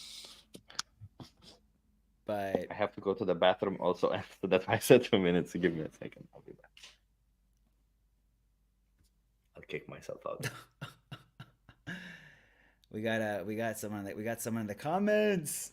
But yeah, I know. I've always been the weird one. A bit of a freak show over here. um but yeah, I don't know.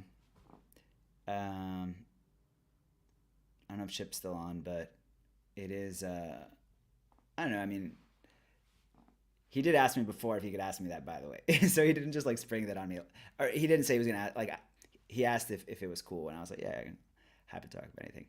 But yeah, that was off the dome though. I'm always very nervous when I talk about Palestine because I wanna make sure that I'm you know being articulate and clear with my thoughts.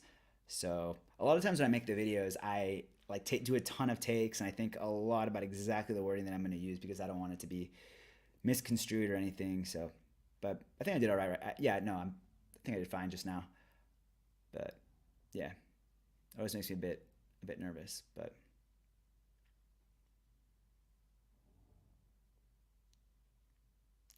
um, I'm and back. and Chip. So one thing I wanted to say too is like, so in the same way that you said that I'm brave, like I really appreciate that. Thank you. But you're also brave, right? For you're bringing it up on this stream, right? And it's easier to not bring it up, but it's one of the It it's like an is. extremely relevant topic right now. It is, and What you're the expressing right now. reality is that if my channel wouldn't be called Vegan Power Lab, I would Yeah. also be supporting Palestine in a lot of Yeah. ways. And not honestly, I know the issue is complicated. I don't have enough political knowledge to speak about the issue too much. Yeah. I know only some things. I have some Palestinian friends. I have some Israeli friends also, and it's a complicated matter. It really is. And I guess what I wanted to see and to say is that they're not related necessarily to veganism, but Oh, yeah. they are they are actually uh, they can fuel one another in that Yeah. sense, right? You can Absolutely. understand the Palestinian cause better if you're vegan, or any Yes. other social cause in that matter, because you Exactly. kind of understand the oppression and you see oppression and you kind of get oppression, Yep. as you put it, just as you put it. And you can also do it the other way around, right? Yeah. If you're a person who's for Palestine and for against oppression, any other forms of oppression, you should be able to easily understand this form of oppression, right? Yeah. And it's not that oppression is specific to human beings in any Right. shape or form, right? It's not like we are the only individuals that can be oppressed. Right. And I don't think it matters if because I believe that a lot of people might have this issue in their head where they're like, well, animals don't really understand oppression. Maybe they don't, but they do feel it, right? Yeah. So maybe animals cannot. And in that sense, animals live in the moment. So you can say with that, you can think of it in two ways. One is, yeah, okay, maybe they don't have this introspection where they can constantly think about, oh, holy crap, I'm being oppressed. Yeah. That's one. But on the other side, they live in the moment. They also cannot not think about that, right? So if they feel oppressed, they will feel oppressed, right? So Yeah. in that sense, there's also that downside of, because our brain, our mind is, we can easily use thought just to stop feeling, right? So for Yeah. us as human beings, we understand that if there's something we don't like, that what we feel, we use thought, and bam, the feeling goes, because we focus on the thought. Yeah. Whereas if animals aren't capable of doing that, we're not sure if they are capable or not, but as they are not capable in that sense, maybe their life is even worse, being oppressed. I don't know. It's hard to say. So it's best to just air out that we're all oppressed, and yeah, We're all, not worth but it. yeah, and Well, and not it's all. Like, I'm sorry. Like, I don't mean, I'm not oppressed. I'm not oppressed in any way. yeah. Well, I mean, yeah. I mean, I think something that I wanted to go back on was how you were mentioning, yeah, like this weird. Sorry, the point I'm trying to make is I think we can learn a lot from each other too. Like the movements can learn a lot from each other. Um, Exactly. and yeah, I don't know if Justin's still on here, but he was telling me how there was this one Palestinian vegan activist, and okay, she's a Palestinian activist, but she's vegan, and she has a lot of strategies for getting the government, like automating talking to the government and asking for a ceasefire. And I don't want to like steal his thunder, but I think he worked with her a little bit, and he wants to see how he can bring that to veganism, right? And I think Yeah. that was like a really cool way to learn from each other. And it's also, it's so strange. You never see in the feminist movement or in the Black Lives Matter movement, you never see some like people saying things like, "Oh, like if you're a feminist but you don't believe in Black Lives Matter, then you're not really feminist." You know what I mean? You don't, and that's why I always find it a bit. I never really get where people are coming from. I mean, I never really get where people are coming from when people try to say that like veganism is just for the animals and feminine, and and we don't need to bring anyone else into it, because it's like, yeah, like feminism is for like gender problems, like Black Lives Matter, like Black Lives Matter. I mean, I always say Black Lives Matter, but it's generally for like race problems. Yeah. Because feminism is also about men too. Men, it's about toxic masculinity. It's about trans women, like the trans experience. Well, actually, I don't know where trans experiences would fall into. Like that's like the LGBT. I But think the maybe point that is, would fall under LGBT. but it's Yeah. still like trans women's right. Like trans women are women. But anyways, not gonna get into that right now. But uh, you never see like that confusion when because all those movements are very much so united, and they very much so understand that they're all fighting for the same underlying oppression. And like I kind of mentioned this in one of the videos, that if we can get them to realize that veganism is the same boat as that, and we have a lot more to gain. I feel like we have a lot more to gain by learning from those movements and having people understand that it's all the underlying system of injustice and oppression that is the main cause of all of those. Because all forms of oppression are linked, or it's essentially the same thing that's going on in all of those. It's like a dominant group oppressing a less dominant group. So Yeah, I feel yeah, like you are right about the fact that they're all oppression and they're all forms of oppression and they are all related in that sense to one another. But I feel like it's the only difference is that the way to solve to remove that oppression, isn't it? Because whereas with feminism, oppression or giving women's rights wasn't enough, obviously, right? yeah, Women are still seen as, by some societies, by some people, are still seen as inferior to men. And yeah, I guess the only way to solve that is to maybe give preferential treatment in some cases, or I don't even know, like there's just so much we're trying to figure it systemic. out. Yeah, Yeah, there's a lot of systemic issues to feminism. yeah, Whereas if you move directly to LGBTQ, there's systemic and individual issues. There's individuals yeah, who just can't possibly accept LGBTQ people. And then if you move even further to animals, I think, like, yeah, it's a form of oppression, but it's even worse. Like it's even worse in the sense that it's even more difficult, because not only that yeah, people don't get it individually, not only that people don't can't relate to the animals, not only that they don't want animals to have rights, they also have a direct conflict. They have direct, well, they call it benefit. They have direct benefit from being yeah. uh, Or it's op- more direct. They can oppressive feel it towards. more. Yeah, Yeah, yeah, yeah, so yeah, so in a sense, yes, the movements are very similar because they're all about oppression, but the solutions is not similar. So I feel like a lot of vegan people do get upset about it because I think they just see it as a different fight. And I perhaps agree on that side. There it is a different side, a different fight. yeah, But I also agree with you completely on that, on the fact that yeah, all of these oppressions, all of them, I agree that they come from the same place, right? yeah, There's this place in our mind where we're like, they look different to us, therefore we can justify doing what we want to them. And that's a form of oppression that we just accept. So yeah, yeah, I do believe that if we could turn off that part of ourselves, all of these will fall one by one, or maybe all yeah. at once. But since we cannot do that, solving them will be differently, right? Will be a different by case. And it's funny you mention that too, because it's like I agree with you that they all have, I guess, like,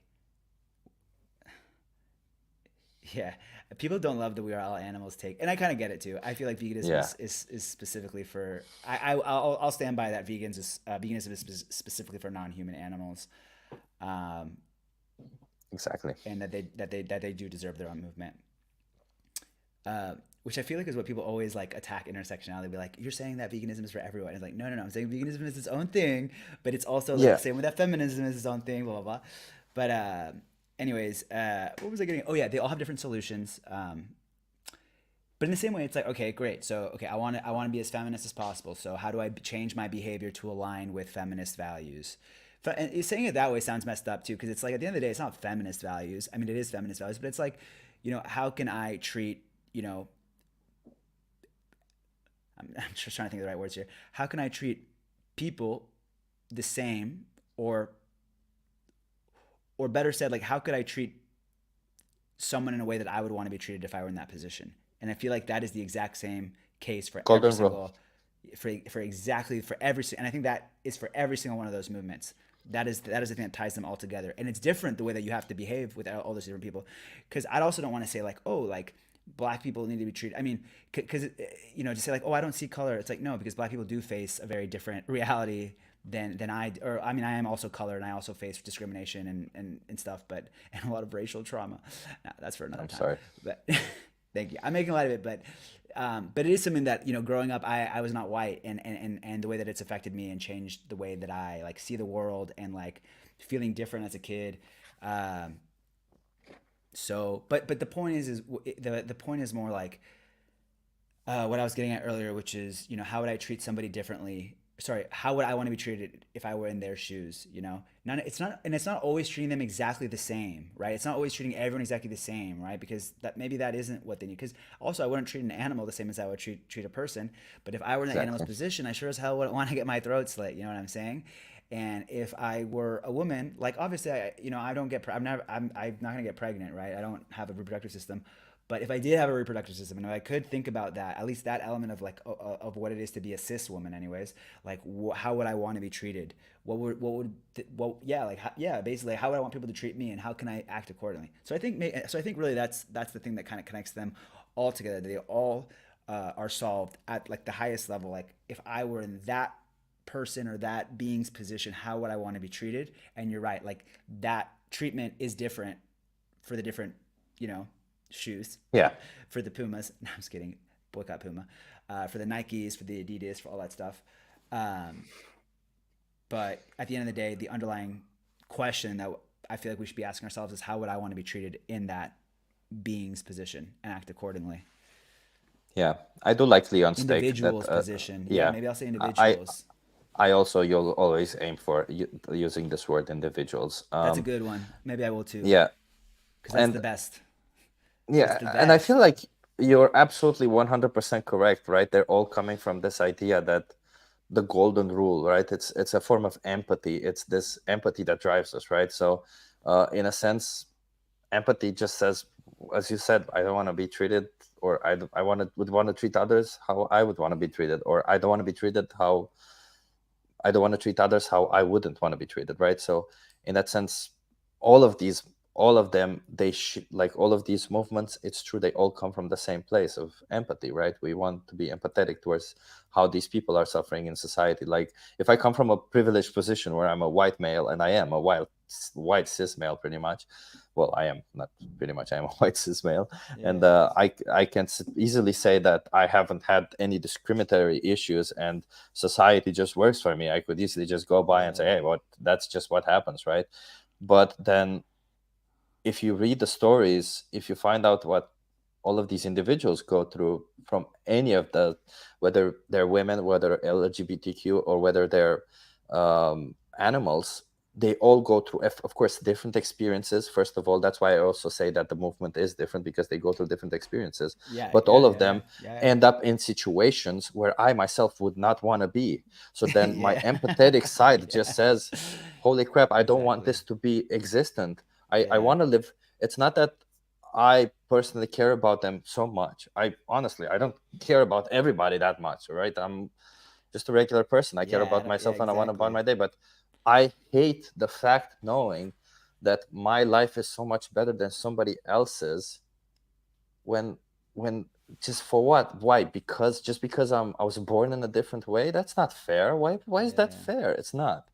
Plus, I cannot victimize myself if all of a sudden I'm privileged. Yeah. How can I become the victim? That's my goal in life, becoming the Yeah. victim. No, I'm kidding. I'm Yeah. kidding. Yeah. Yeah. Yeah. But Yeah. like, Yeah. yeah, Yeah. So now that you know, how it feels, dude. it's Sometimes I want to exactly. talk to you in Spanish. I want to just yell at you in Sometimes you want to Spanish. talk to me in Spanish. Yeah. I feel like no Uh, one in the chat speaks Spanish, right? Does anybody in the chat speak Spanish? Mi español está no bien, no bien, no bueno, no bueno. Sí. Sí, yeah, my Sí. Spanish is not good. Tu español no es Yeah, bueno. Sí, sí, sí. Es yeah. buenísimo. ¿Qué estás diciendo? No. A ver, Corbid Moon. Corbid Moon. And Martin also speaks a little bit of Spanish. Yeah, Martín. yeah. Ulf says he loves me. I Vamos a love you hablar too, Ulf. español. No. Um, Yeah, but and I wanted to bring up this cause also because I feel like we all as vegans, um, in a sense, I don't want to say this because we don't have a responsibility to talk about other forms of oppression for sure. Like there's no responsibility that you as a vegan person need to talk about oppression in Palestine, oppression towards women, or oppression about LGBTQ rights. In absolutely no shape or form are you obliged to do that. But I feel like we as vegans, being a vegan, I feel like is kind of the ultimate form of empathy, if you yes. ask me, Sí. right? You're Sí, sí, you're sí. empathetic towards absolutely everything that matters. It's like You final can understand. stage. It's like the final stage of empathy in a But sense. I do get that 100%. And the way that I think about it was, I forget if I've said this on like either a video or on whatever, but the reason I think veganism is so important from an ethical standpoint too, and the reason why I think it's like so, like for me, it's just like well, I'll just say it. So basically, for me, veganism is the ultimate or sorry, not veganism, but our treatment of animals is the ultimate manifestation of oppression that exists. Period. Exactly. Right? It is the most powerful beings on the planet abusing their power on the most vulnerable beings on the planet. So veganism is a fight, and it's a recognition of the ultimate manifestation that exists of oppression. And that's why all the other forms of oppression, that's how I said they're all like tied together, they're all linked. Yeah. And yeah, like in the case with, again, with like women, like we were just talking about strictly with women and men, you know, men being the dominant group, they exert their power on women, but women aren't, they are more vulnerable, but they aren't completely, like, right, like women can speak, and there's some powerful women who are able, and you know, they've gotten, or you know, they have their ways of being able to fight for themselves and talk about their ideas and get educations. Same way with, you know, people of all the other different oppressed groups. When it comes to animals, like we are really the bullies in this case, and they have no one to fight for them. And if people didn't speak up for them, they would be fucked, completely fucked. You know? So yeah, that's why for me veganism is like so important. And for me it is like like I was kind of kidding, but I'm kind of not, like the ultimate level of the It anti is. oppression, right? Because you're right, because it is the worst. It is. I don't want to say worst, but I do want to say the ultimate manifestation, because there is no greater disparity in power that exists between the ultimate race, the most powerful race on the planet, exerting our power on our dominance on the most vulnerable races on the planet. So yeah, That is true. That is, and not just exerting our power, right? Because we don't just exert our power over these beings that we bring to life, and individuals, as we said, bring to life, and we exploit them, right? There's that part of veganism, but there's also the part where you recognize that, holy shit, we're all on the same planet, and yet, like, because we were talking about safaris earlier in the video, and like if you think about it, people, all animals nowadays, all of them, they live in areas that are basically jails, just bigger jails, because they can, none of them can find places where they're free of human exploitation. None of them. There's only places free of human exploitation, in the sense that we as yeah. humans have created laws to say don't exploit this, but they're LOL. Yeah, dude, totally. but like Yeah, I, yeah, I yeah. was thinking about this scenario, this one evening. I don't know if I mentioned it, like uh if we were to like, let's say if we were to navigate the earth, and we find this one island uh, that we have somehow missed. I don't know how. GPS didn't see it, whatever the hell happened to us. And we find this one island. And on that island, there's some animals on it, on the island. And we as humans, we just find absolutely no issue in just going there, taking it and making it our own. The only issue would be Yeah, which because fuck country it those belongs animals, to. right? Yeah, yeah, totally, totally. Exactly. Yeah, yeah, yeah. It's absolutely ridiculous. Because Like, it's wait, ours, what? motherfucker. We own this planet. That island belongs to those animals. It doesn't Yeah, belong to us. It belongs to them, right? So, in a sense, I it's a feel really like good thought experiment. veganism isn't even, it's just the beginning of this. The reality is that some some groups of animals, something, there should be a form of property where we don't interfere there, where we just let them be, right? I think there are protected areas, and perhaps there should be more of that. Perhaps there should, and those Yeah, protected areas should be, in a sense, related to the fact that these animals, not just because they're endangered or they're special animals in any way, but rather yeah, just no, because straight they up, exist, there. straight up. We share this Just like planet we with them, you exist. know. Exactly. We share, It's we it's you know, we share it with them. Honestly, like it's a certain kind of fucked up to think that we've taken for granted, like you said, that oh, of course everything belongs to us. We're the smartest, so fuck these animals. it's Um, insane. it It's doesn't. Yeah, if you insane. think about it, it doesn't really make that much sense, and it shows. You know, it's almost like manifesting the worst characteristic of humans, right? That entitlement. It's like entitlement. It's like, yeah, I'm It more is. powerful than you. It's might makes right. and we recognize that might makes right is wrong in all these other cases. Again, with all the other cases we just talked about, with all the different social justice movements, might does not make right, but we take it for granted when it comes to these things. And you're laughed Yeah, at if you even dare say something like, "Oh, but maybe these animals we should just leave them alone." People would be like, "What are you talking about? You're crazy." Absolutely, human supremacy. It's and I think that's the thing about veganism. It's almost like coming to maybe that's another reason why it's tough. It's like people coming to terms with human supremacy, which is something that people don't really want to like face. And but it's the reality, right? It's like I mean, think of the Lorax, dude. Like back the the Lorax that the Dr. Seuss book. It's like yeah, we just come in and wipe everything because we need to build stuff and we need to do stuff for us. And there's really zero consideration. Usually, there's zero consideration for the animals for the sake of the animals. If there's ever consideration of the environment or for the animals, it's for our sake. It's like better not fuck up the biodiversity so that we don't ruin the ecosystem so that we don't die. You know what I mean? But it's always like from the human, from the is it like anthropic perspective? Y'all maybe can help yeah. me out here. Anthrop Anthropocentric, Anthropologic, no, I anthropocentric, don't know, anthropocentric. That's the word. Yeah, that's a good one. Yeah, but yeah, yeah, and that's you're absolutely right. You're it's fucked up, and you're right that when we care about the climate and the all these species disappearing, we don't actually care about them. We we don't give care a fuck about that. No, we care about us. We're like, oh, but it affects us. Well, it doesn't. We don't Yeah, care that it affects them that much. And I don't know. I feel like, sometimes I feel like this is what people will get. I feel like this is something that people could actually get, the fact that we all share this planet, like we're all beings that evolved. Just because we evolved to be smarter, does that give us the right to take this land and just claim it our own, right? It's not like we don't have to do this, right? Like let's say in a scenario where there's so many people on earth that you have to take land, that you have to yeah, do this. In that sense, okay, it's survival of the species. It's whatever you want to yeah, call it. It's survival. It's a different case. I still don't think it's moral. Whatever, you justify it in a sense. But yeah, yeah, yeah, in what we live right now, us just saying, fuck that animal, fuck that land. I'm just yeah, gonna go there and build my a pool or whatever the hell. I'm gonna cut everything down, remove yeah, all the animals, remove everything, and say, hey, I'm smarter. I can do it. That's why. I mean, imagine if there's like Einstein somehow replicated himself and became smarter every time he replicated himself, and then all of a sudden he's just so intelligent that there's no worth. That's not even worth. Like we can like even Einstein himself, he understood so many things that other humans don't understand, right? Like imagine just him forming a group of people and saying, "Oh, come on, these people don't understand quantum mechanics. We yeah, can easily take away their land. We yeah. can Fuck easily them. like it's exactly the same. How is that?"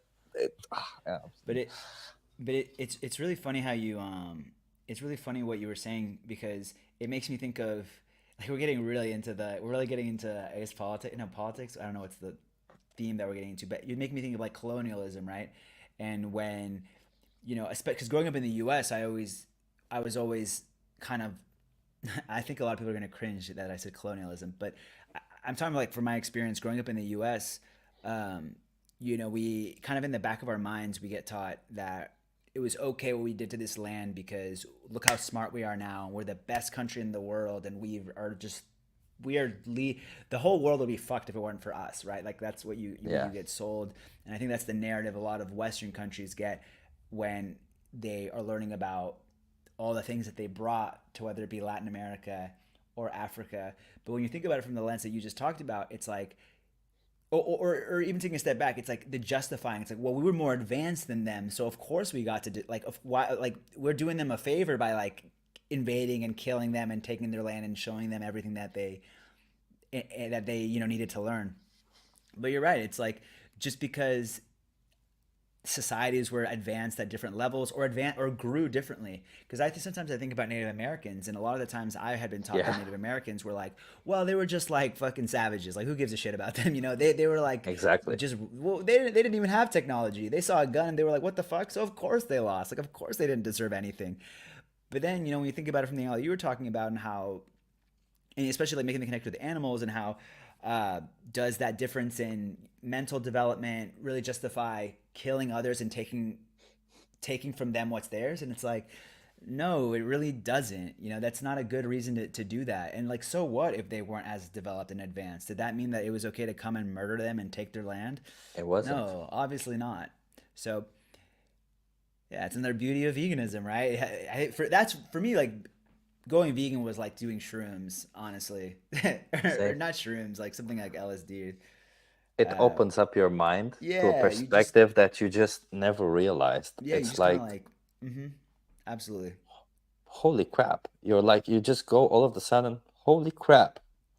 What world am I living in? Like, honestly, that's also why I think dystopia, right? The feeling of this feeling that you get as a vegan is so strong, because sometimes you're like, how is it that, because once you open that box, that you just can't close it back. At least I feel like it's insane to me that there's people who can no longer, like, who can not be vegan anymore, like Alex O'Connor or whatever bullshit. I don't Cosmic think skeptic. I Yeah, don't think he was vegan to begin with. Like, I don't feel like we can close the box when understanding that it's oppression, and understanding like how we talk about it right now, all of the sudden say, ah, fuck it. What? What are you talking about? No. But how? Is it that you didn't care at the beginning? Like, how? It's pretty. I don't know. Like, no, I I don't need to yeah. see videos. I don't need to remind me of anything. I understand it. It's oppression. I don't want oppression. Full stop. That's it. Yeah, I don't know. The cosmic skeptic thing I think was pretty weird, and I don't understand it. I mean, I don't know. It's really hard. Yeah, because he said a lot of really smart. He said a lot of great things. He said a lot of great. He had a lot of great one-liners. Honestly, I was like, damn, that was real. That's really astute. Things that I think about today. So yeah, I don't. Yeah, I don't know. It's hard to imagine someone. And sometimes I think like, did he really have it I don't down to like the humane killing aspect? Because I feel like once you get over the humane killing aspect, you kind of realize, oh, because there's a difference between being against factory farms and then realizing, oh, wait a second, like you actually can't kill, like you can't kill humanely.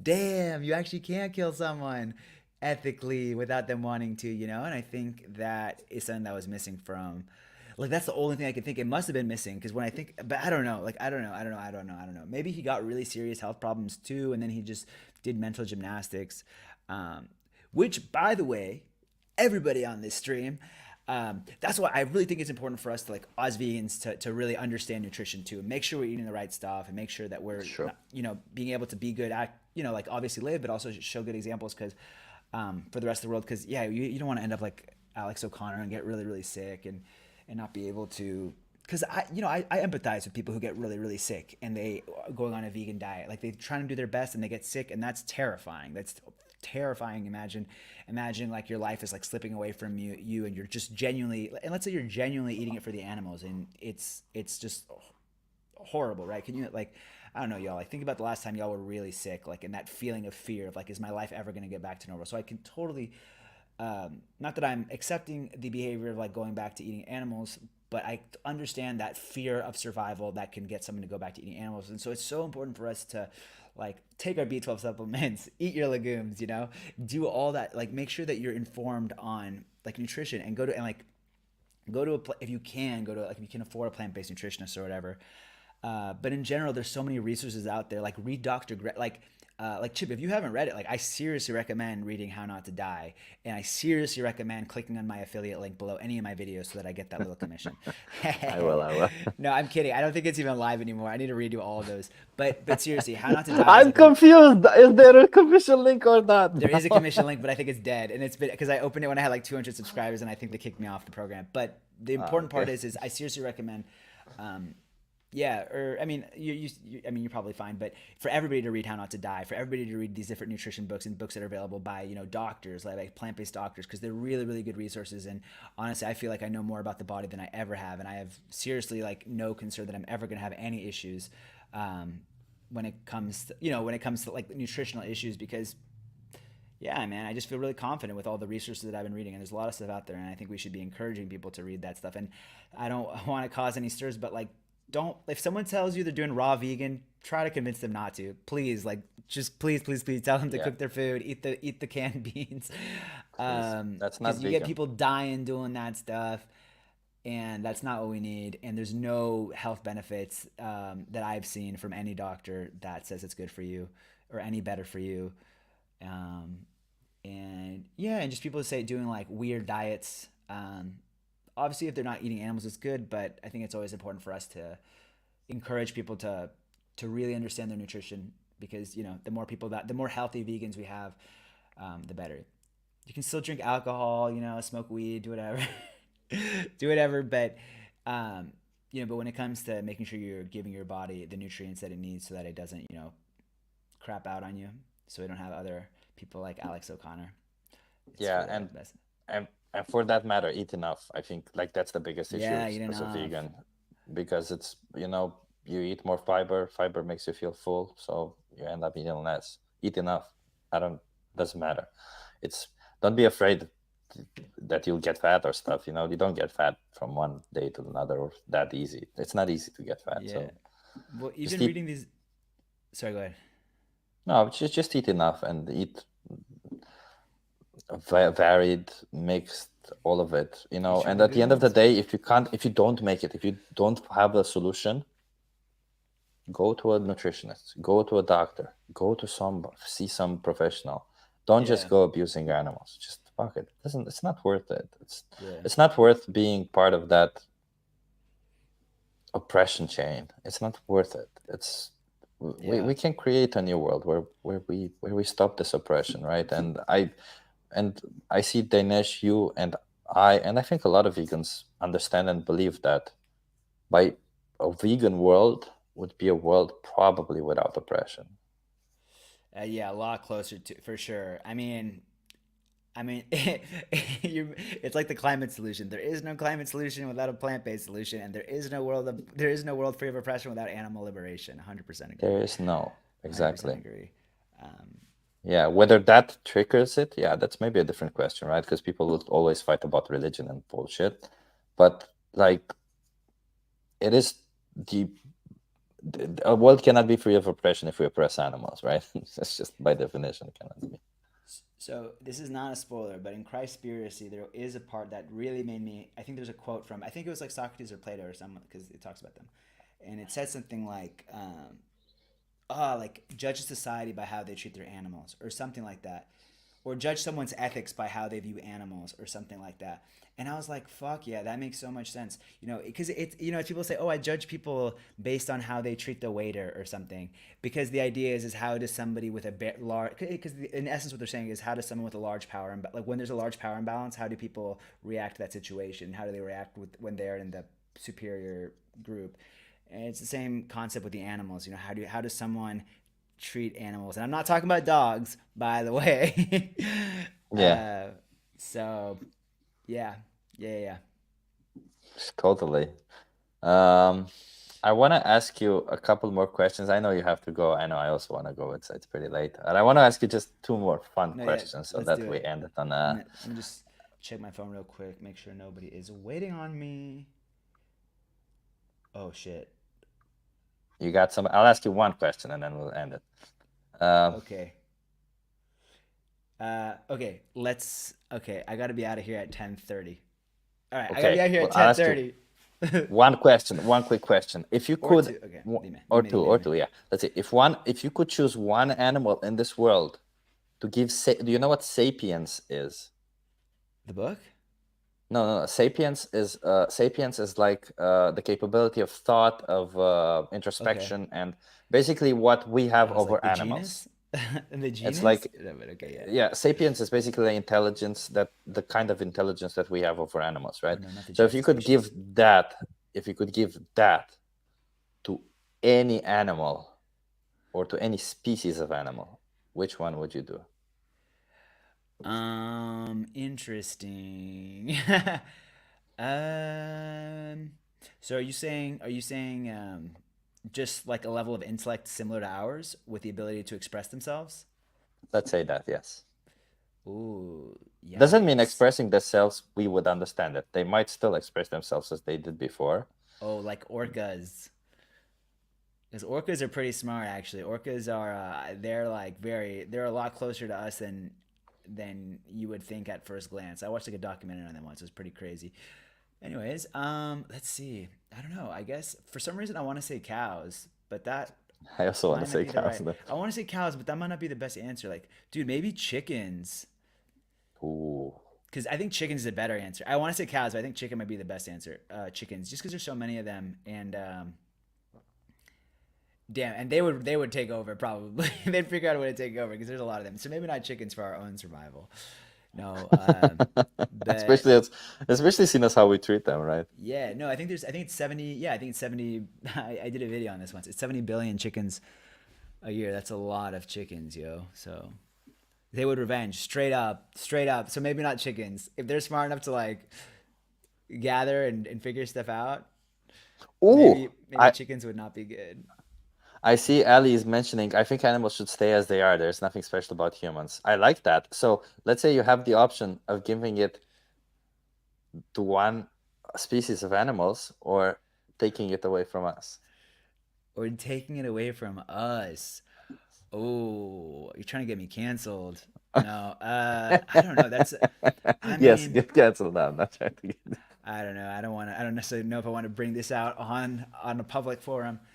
I don't know, but I will say like it is a lot really disappointing sometimes to look around what humans do and have done, and it's like y'all, oh my god, it's like god damn it, guys, like seriously, like what are we doing? Like this is so bad. Um, so I could see the argument for wanting to take away our ability to just cause so Fair. much crazy wreck so much havoc on ourselves even, yo. Like no one is safe from us, not even ourselves. So I would give yeah, it I to don't know. dogs. You'd give it I to would give it to dogs. dogs. I feel Okay. like dogs are just those animals that people would listen to. I think if we give it to cows, to chickens, we would just make them suffer more or the same or something in the sense that they would be aware of what's happening, but they couldn't fight back.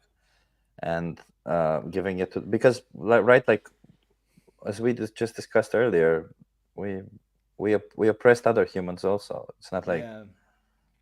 it's not the intelligence that's stopping us from oppressing them, right? So I feel like if we gave it to dogs, people respect dogs enough that they would listen to dogs. And maybe if the dogs were vegan, because dogs can be vegan, then maybe they would listen even more, or maybe they would be like, oh, there's another species that's intelligent. I don't know. Do you know Kenny from Kenny for the Animals? Kenny from Kenny for the Animals, I do not know. So he's one of my friends, and he's just like an activist, and he actually said a really funny thing about dogs being vegan, which I thought was really funny. Because some guy messaged him and he said, "What is your dog vegan? Like, what is your like?" He's like, "Oh, but you have a dog. Don't you clean Yes. your dog?" No, you ruined it for me. Why? No, I was building up to that. Ah, that was oh sorry. No. But yeah, it was. He said he was like, my dog's not vegan because vegan is an ethical stance and animals don't have that. But he's plant based. And I was like, oh, nice, Kenny, nice. I was not, I didn't, because I thought he was gonna be like, no, my dog's not vegan because blah blah blah. But he was like, but he's plant based though. But yeah, it was that one. I guess they beat me to the punchline. I'm sorry about that. Yeah. No, it's okay. It's okay. It is my own fault. I took too long to tell the story. I took too long to build it up. But all right, Wait, do we got another question? I got 8 minutes I to do. save the I do. world. Hit me. I do. Wolf, remind me again. I'll say that thing. I'll say that thing, Wolf. Just remind me again afterwards. Um, okay. Okay, this is a weird one, but if you could make one body part detachable without any negative repercussions, what body part would you choose for it to be detached? Detachable, right? I can put it on and back off. Take Yeah, it I on don't and know off. why why I wrote down Ooh, that question. that's a It's a weird crazy one. question. Yeah. I'll have to ask that. I'll have to ask Ed that. I'll put that on my questions. Oh, I should have asked y'all what questions to ask him if I have the chance. But anyways, ooh, I will ask that actually because I'll answer this question really quickly. It would probably be my arm, I guess. I feel like that's the most obvious answer. My arm. I feel it's so lame. Don't say penis. Don't say Detachable. penis. Don't say penis. I'm not gonna say that on this stream. Are you kidding me? I'm rated G. I'm rated G. What are you talking about? Yeah.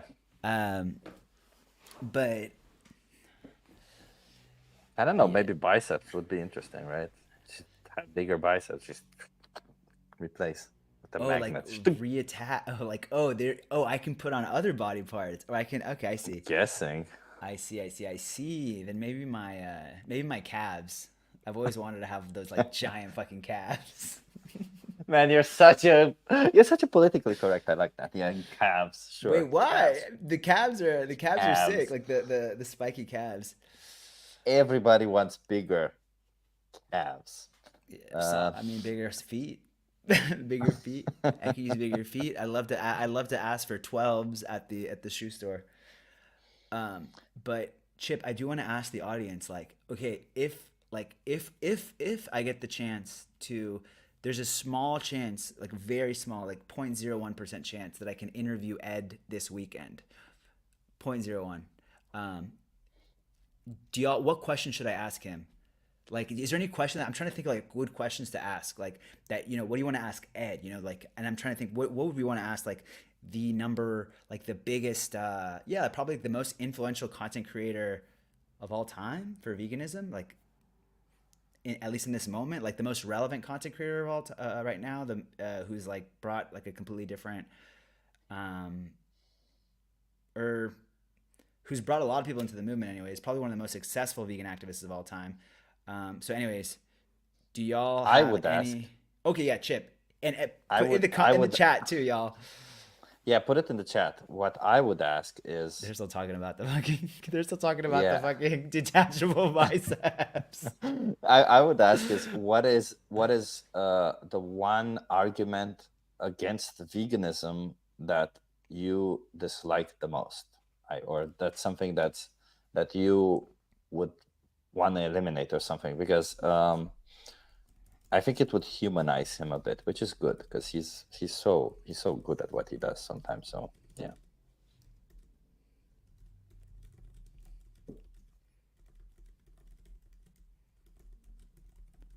So something about, yeah. Okay, I got that one. Okay, what does the survey say? What does the chat say? What body Not part would never. you?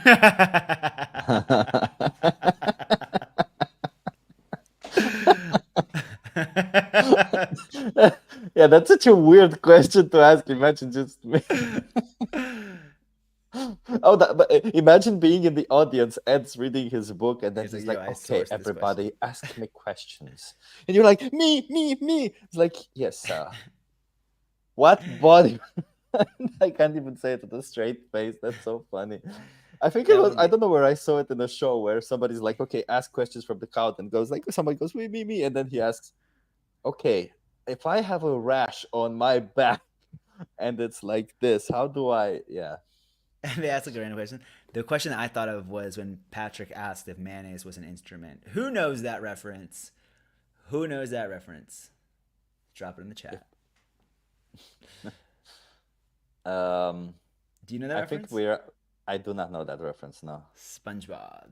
Patrick asks, SpongeBob. "Is mayonnaise an instrument?"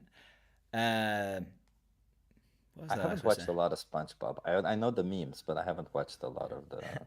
Yeah, you know the memes. I know the original episodes with from all where all those memes are from. Every single one of those episodes, I'm like, I know. Yeah, I saw that one. Um,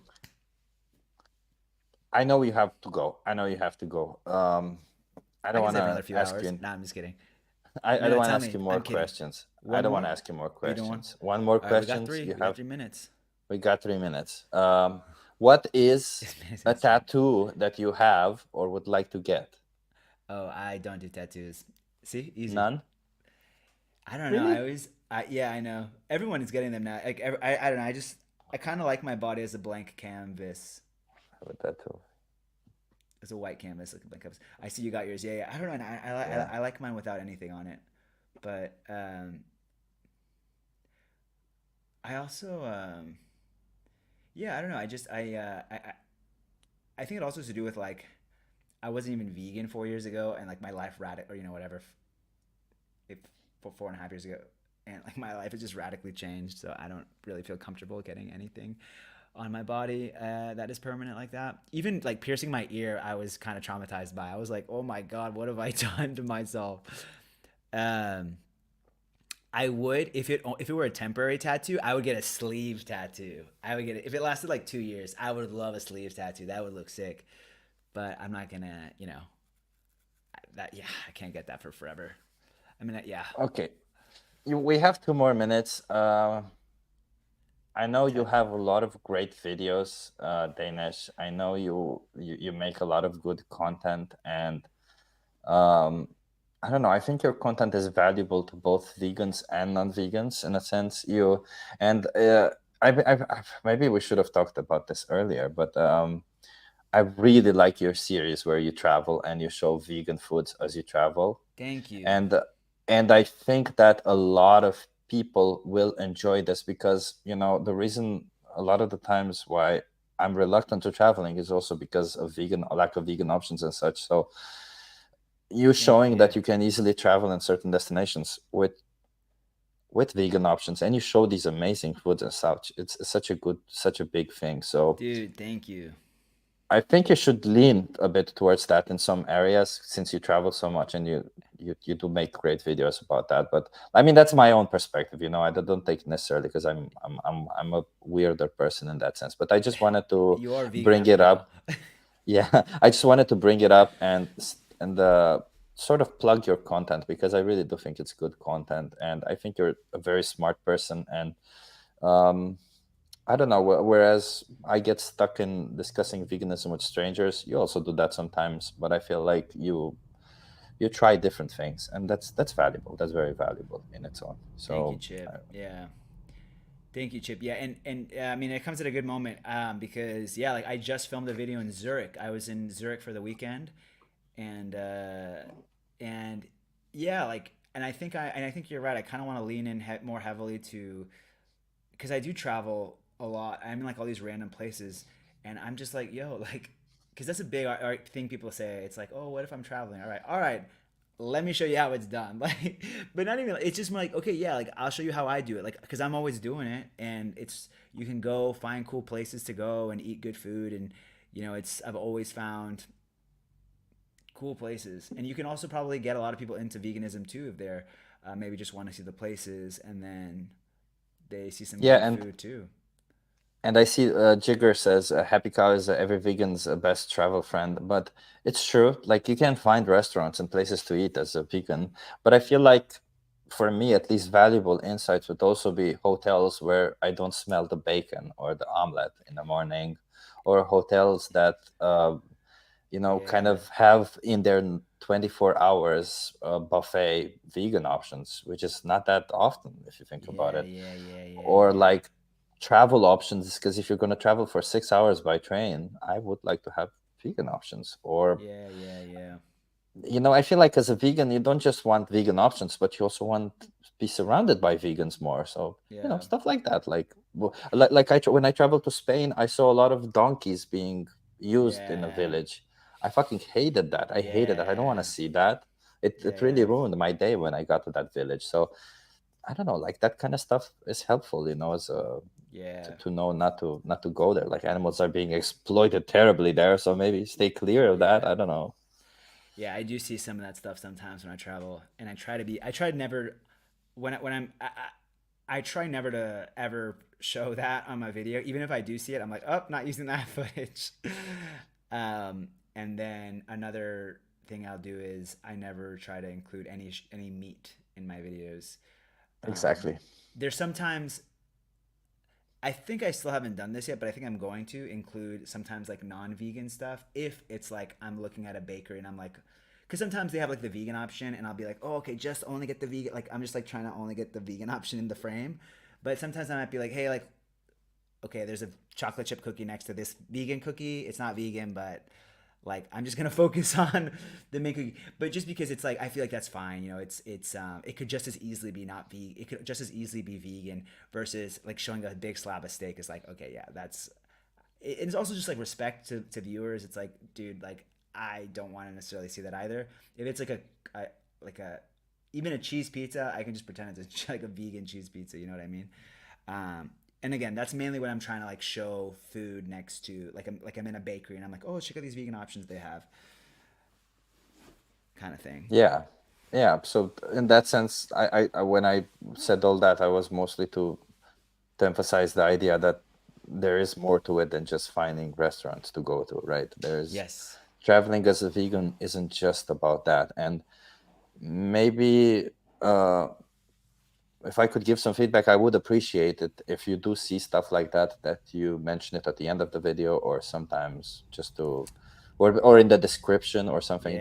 just to know that you know what to expect. Because sometimes even expecting good and finding bad is really bad, and That's a good expecting point. bad to find good is actually better somehow. So I do got to run after this, but it's actually funny you mentioned that. I don't know if you ever watched my video that I went to Jordan. Did you ever watch that I one? did not. No, I watched the Oaxaca one, just the recent one, but I didn't watch the Which Jordan one. No. so it's funny you mentioned because in the Jordan one I saw so much animal abuse, and actually at the end of that video I did put you just reminded me that I did write, like, by the way, in Petra there's a lot of animal abuse. Please don't support it. Like, please don't pay for this stuff. Like, they're treated like, yeah, don't pay for this. Um, and thanks, yeah, and I'll continue to do that, I think, because it's, well, I don't know, sometimes you put that in there and you're like, does anybody even care about this? Like, I don't know, but so it's nice to know that someone actually does care and that people care. So I I think think I'll, people yeah, care. I think yeah, people like that, and I think the if you put it somewhere at the end, because as we talked before, your videos kind of have an appeal to both vegans and not vegans, which is yeah, great. And I think at the end, if you mention it, there might be some non-vegans who kind of go like, "Huh, wait, what? Animal abuse? What's going on?" yeah, And then maybe they'll understand more, than they'll connect veganism to the animals more than the yeah. food or something. You see, so it can work both ways the way I see it. But Because even it's just an idea, non-vegans, by the way. no, but totally, because even non-vegan, like, again, I was in Jordan when I went to this Jordan. They rode, some people rode on camels, and even non-vegans were like, "What the fuck are you guys doing? Like, you guys are riding on those poor animals," and I was like, "That's what I've been trying to tell you. That's what I've been saying." But yeah. Anyways, Chip, I do got to run. Unfortunately, I got people. Okay, I feel like I'm Um, letting people down. It's okay. You go. I'll also go in 5 minutes. I'll close the stream after this, but All right. I'll want 5 more minutes to tell everybody goodbye. But if you have to go, you have to go and get it. Thank you so much, Danish, for being here. I appreciate our stream. I appreciate you. I don't know. I feel like I had so many questions to ask you, and in the end, we ended up talking about so many things. I wanted to show the food, but my placement wasn't great of all of this. But you know. But we did a Yeah, great job, I thought. We showed some awesome food. They saw the food. we shared some massive food. Yeah, Thank you, yeah, Lewis. yeah. We'll share more food next time. We'll share better. We'll Oh, thank you, learn. That's Corbin what Moon. it is. Yeah, and Lewis says you rock, and thank you for your time, Dennis. Like I Thanks, think guys. you're, yeah, and guys, just check out this channel more. Subscribe. I think you're already subscribed to him. It's kind of weird not to be subscribed to Danish. He's a good vegan, but like check out his channel. He does excellent work. He really does, and yeah, I always enjoy your videos. As I said, it's there's as a vegan person, sometimes you get tired of hearing vegan arguments, and you just want to see a nice world, and you present a world where, well, the food is vegan, it's nice. So in that sense, yeah, Thank you. I really appreciate it. That's what I'm going for. Fuck yeah, that's what I'm going for. that's successfully good. Yeah, it's because as I think somebody mentioned earlier in the stream, that being vegan kind of makes you not be able to watch a lot of content creators, whereas you provide that. You're trying to fill that gap, which is nice. So Yeah, yeah, yeah, yeah, exactly. That is another way that I think of it too. It's like, yeah, like, it's just trying to show, I'm just a vegan guy living a vegan life, and this is how you can do it. So, um, but yeah, uh, so I'll just say, Chip, thank you so much. I love being on here. I hope to see you again on stream soon. Thanks to everybody for joining the chat. For all y'all who stuck around for the three and a half hours, y'all are the MVPs. Um, and yeah, again, I just had a great time. And oh yeah, and the most important thing, congrats, Chip, for 1,000 subscribers. A very, very, very well deserved, very well, or yeah, very well earned. And next thing you'll be at 2K. Next thing you know, you'll be at, hopefully, who knows? The sky's the limit for us. Inshallah. sky's the limit. Mr. Chip, not Mr. Beast, Mr. Chip. Mr. Chip. Yeah, yeah. Change his name, Mr. Chip. Thank you, Dinesh, for being here. Thank you so much. It's always a pleasure to talk to you. Yeah. Thanks everybody also for the congrats, and thank you for being here. It's it's awesome, you know. And yeah, okay, I'll end the stream. By the way, I don't want to keep it too long. Also, but thank you so much everybody for being here. Let me put on the music that I normally put at the end, and let's see, it's here. We think this stream is gonna end, but then it doesn't. That's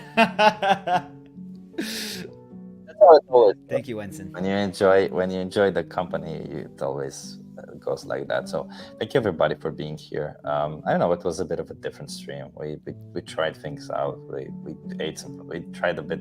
Eventually, we still ended up talking about veganism because we enjoy talking about veganism. We enjoy it. But thank you so much for being here, everybody. I will remind you again that if you want to see some of the resources and how I make videos and stuff like that, maybe become a channel member. And if you can't afford it, contact me. If you can't afford it, for vegans, I will gladly give you membership for free. I just wanna make content only for vegans to help you out, and making better vegan content to help you outreach more, to give you insights, to learn all of this stuff. I want to share everything that I learn. I really do want to share, because I want everybody to go out there and speak on behalf of animals. Oh wait, Danish is gonna sing us something. So. I'm not gonna sing. I'm just going on with the music. Okay. And yeah, that's all I wanted to say. So I will be showing. I will make a video where I'll show you what I mean for everybody, and then maybe that will incentivize you more to be vegans. No, to be vegans, everybody's vegan, but to be members. But yeah, nothing more to say. I appreciate you. I thank you so much. Honestly, it's this community that keeps us going. It keeps me going, and I'm sure a lot of you also keeps you going. And yes, I am doing an OMAD sometimes. I do it once a week or twice a week, OMAD. I think it's 1 meal a day, in case people don't know. And it's pretty nice. I like it. Anyway, I'm not going to go. If I go too much, we yet again go into different topics, and we are not going to stop the stream. And I already put the song somewhere there. And thank you so much, everybody, for being here. Wait, Dinesh is gonna sing us. No, I'm not gonna sing. Y'all crazy. You wanna sing? Go to the beginning of my channel. Y'all can check me out there on my ukulele. Yeah, exactly. So check out Dinesh. He's an awesome, as I said, like he really is trying to fill the gap for content creation for vegans, where you'll see nice food, where you'll see nice travels, where you see nice conversations. Check out his channel. It's really valuable, and it's really nice to see. Check out my content. For me, it's more, I'm trying to tailor more for non-vegans, but as well as vegans who want to learn on how to do activism. I think sometimes I get it right. And as for members, as I said, for members, I will add more videos explaining, maybe vlogs, maybe explaining what I do and the choices that I make for making the videos, the resources, how I organize and all that stuff, because I think like I got some things in the bank. So again, thank you for being here. I always wish you an awesome weekend. I wish you an awesome day. And I hope to see you in the next stream. I hope to see you in the next video. And I don't know, just thank you for being here and for being, I really appreciate it. It's hard for me to express just how much I appreciate everybody being here for so long and being so nice. So I'll just say goodbye and have an awesome weekend. Have an awesome day, and live vegan, talk vegan, and love vegan. That's actually a good one. Maybe I'll end from now on. I'll end streams with this. Live vegan. How did I say it? Oh, it was so good. I said it in the moment. Now I lost it. It's all right. It's saved, right? You're gonna post it. It's saved. You're good. It's saved. I'll watch the video back. Thank you so much, everybody. Vegan. Love vegan. That's the most important part. Love Prime vegan. Video and chill. Yes, exactly. Ignorant and chill. Bye, everybody. Ignorant and chill. Exactly.